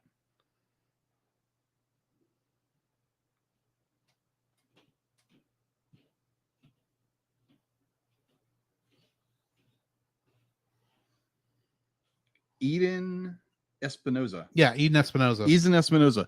I didn't know this, but Eden Espinosa at one point played Elphaba from Wicked. Yeah. So she has some pipes. She can sing like no one's business. And I was like so blown away. And I felt this connection with this song. And she felt so terrible for this character. And it's like she's trying to do her job, and her responsibility is not listening to her anymore. And then you get the where Rapunzel's be like, I'm gonna be queen someday, and like I'm gonna make decisions you don't like. And I need you to be okay with that. It's like, and honestly, Cassandra needs to be at that position. I agree. But the thing is, Cassandra, in many ways, Cassandra's still seeing her as fresh out of the tower. Yeah. And she has been nice, and she has been friendly with not just Rapunzel, but her and the entire gang of misfits that Rapunzel has drawn around her. And while she has opened herself up to them, I think it's very telling that when this ends, she's no longer in the normal traveling clothes she's been wearing this whole time. She's put her armor on in more than one way. Yeah. There's a part of me, having played a bunch of RPGs in my life, that I can kind of look at this party like an adventuring party, like in a D&D campaign or something. Cassandra just went from being like the rogue kind of character to being the Dark Knight. She even gets the nice flowing cape. At the end, it's like, oh, this, even if I didn't know of some things that I don't really kind of wish I didn't know. Right. This is telling me you were going to the dark side slowly but surely. Possibly. And honestly, from what I have suspected Mhm. since Before Ever After, Yeah, this had been her destiny for a while. possibly. And she's very susceptible to going down this road due to whom I think her birth mother is. Possibly. But I don't want to know that yet. Yeah, we'll and I'm not going to spoil and I'm not even going to spoil people by my thoughts of who her birth mother is. Yeah, we'll get there when we get there. Exactly. And you'll know if I'm right. You'll know when I think it's safe to say it, because I'll either say I knew it, I was right, or oh well, I was wrong. Get better luck next time. It'll be one of the two. It'll be one of the two. So, But you already know what I'm thinking. oh yeah, I know About exactly who you're talking about. Kid, I think she actually is. Yes, And I do think we actually talked about this on one of the early TAS We did. episodes for this, we did. but I'm not going to get into it right now. Right. But So be like, the fact that she went from being open, not just to Rapunzel and allowing Rapunzel to being able to trusting Rapunzel with the fact that Rapunzel could hurt her. Yeah. And the whole group, trusting the whole group that way. mhm, Because at this point, she feels like it's her against the group. in some She's ways, put her, well, she's physically put armor on. Yeah. She's also put armor around her heart to protect her heart and her feelings, because she feels like she's the bad guy, which is very interesting. yeah, I would agree with you. It's the idea that, like, she's been physically hurt, Right. and so And she's now put- she's protecting her heart from the yeah, from the emotional hurt that she feels has been inflicted on her this Yeah. whole time, as she's taken all these things personally. Yeah. That has happened, not just in this episode, but really really, I would say since the beginning of season 1. I would agree Because with you. in many ways, none of this would have happened. She's got to be thinking this. None of this would have happened if she'd not taken Rapunzel out to see those black rocks. Yeah. In the That's- beginning that's- of that the she beginning of the feel- show. That she does feel somewhat responsible for Is this. all, and in many ways, she's been trying to what's the word I'm looking for? Redeem that action. Yeah. By helping Rapunzel get through this. Mhm. And now Rapunzel's just like not even paying attention to her. And it's like, and Cassandra's still going to be trying to do that, I think, probably till the end of the season, I'm guessing. Maybe. But she's now going to protect herself, because honestly, and the more she's focused on protecting herself, the less she's going to be thinking about the others, because she's not protecting herself from her enemies. She's protecting herself from her friends. Yeah. That's the interesting telling part of this. Yeah. This is, I think, the turning point of the show. Yeah. I could be wrong, Mhm. but this, I feel like it's from this point forward, this is going to be where I wouldn't say it's the climax, but I think it's very Mhm. interesting how the Great Tree is the way into the Dark Kingdom. And I would not be surprised if this point going forward, even though we will probably have lighter stories like we've had up to this point, Yeah. it's all going to have that dark twist on it, because it's all going to be, Yeah. dealing with the after effects Yeah. of this moment. Yeah. Agree. That moment when Cassandra says, I'm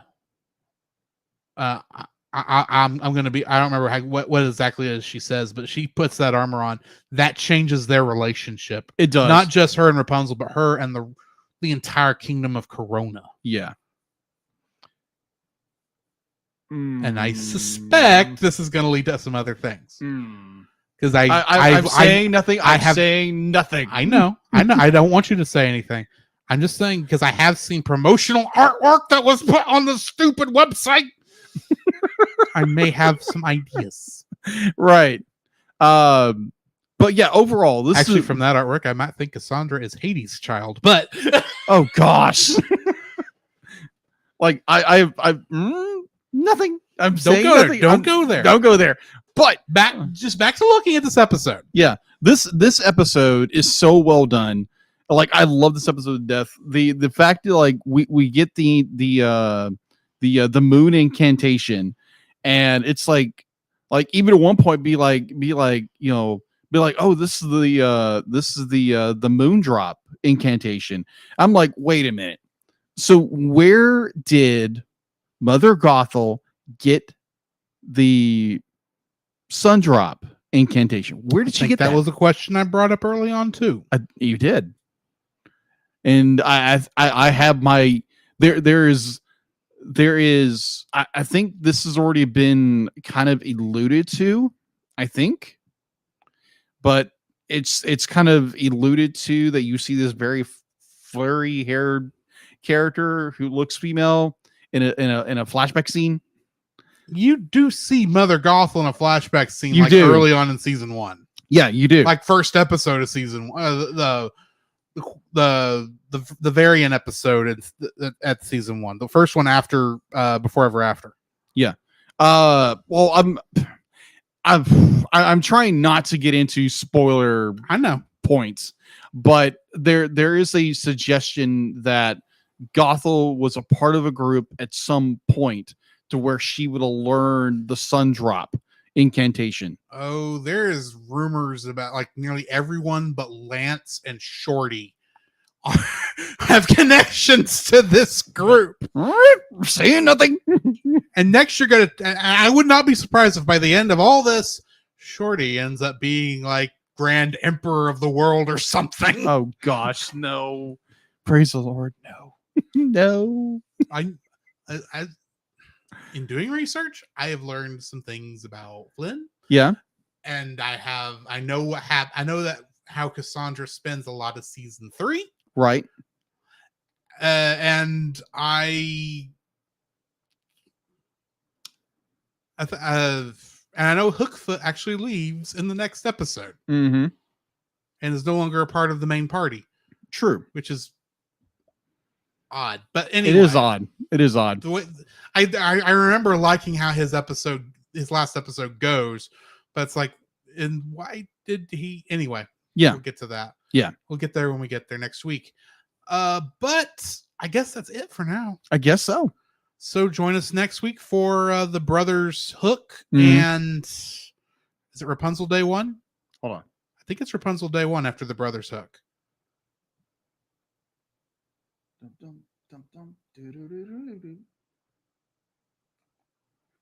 Brothers Hook. Come on, internet. Load.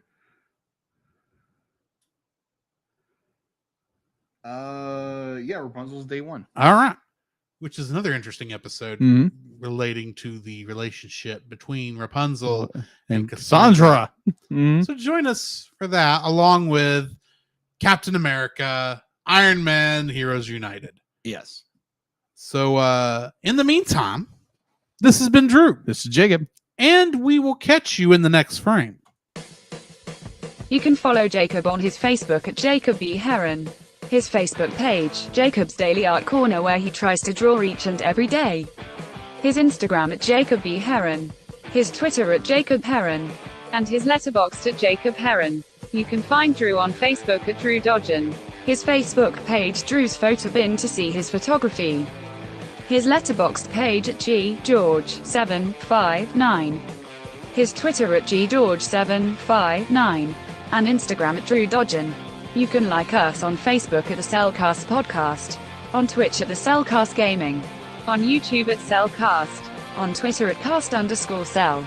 The Cellcast can be found at Apple Podcasts, Google Play Podcasts, Stitcher, Spotify, or anywhere else fine podcasts are downloaded from. Please rate and review us where you found us, and also on Podchaser. Email us at thecellcastpodcast@gmail.com. The Cellcast is a proud member of both the Pop Americana and Culture Box media networks. For more information, please see the link in the description. Our theme song is Drop and Roll by Silent Partner. And remember, that's Cell with a single L.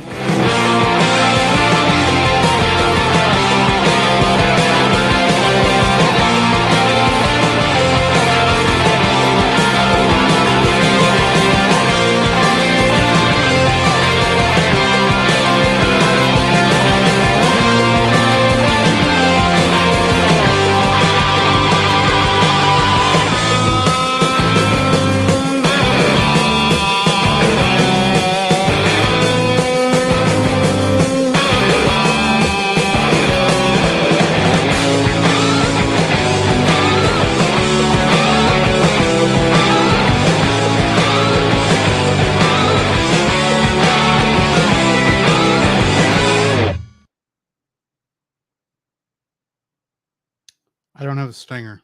Me either. So we'll end it here. Thank y'all guys for joining us. Yeah, thank you. I'm gonna see if I can find someone for the Twitch people to raid, even though I think it's just me. I think it is just me. Book Yeah, gaming. Book of Gaming. He's playing some more Spider-Man. So yeah, join us next week for our patriotic episode, and we'll see y'all then. Thanks, guys.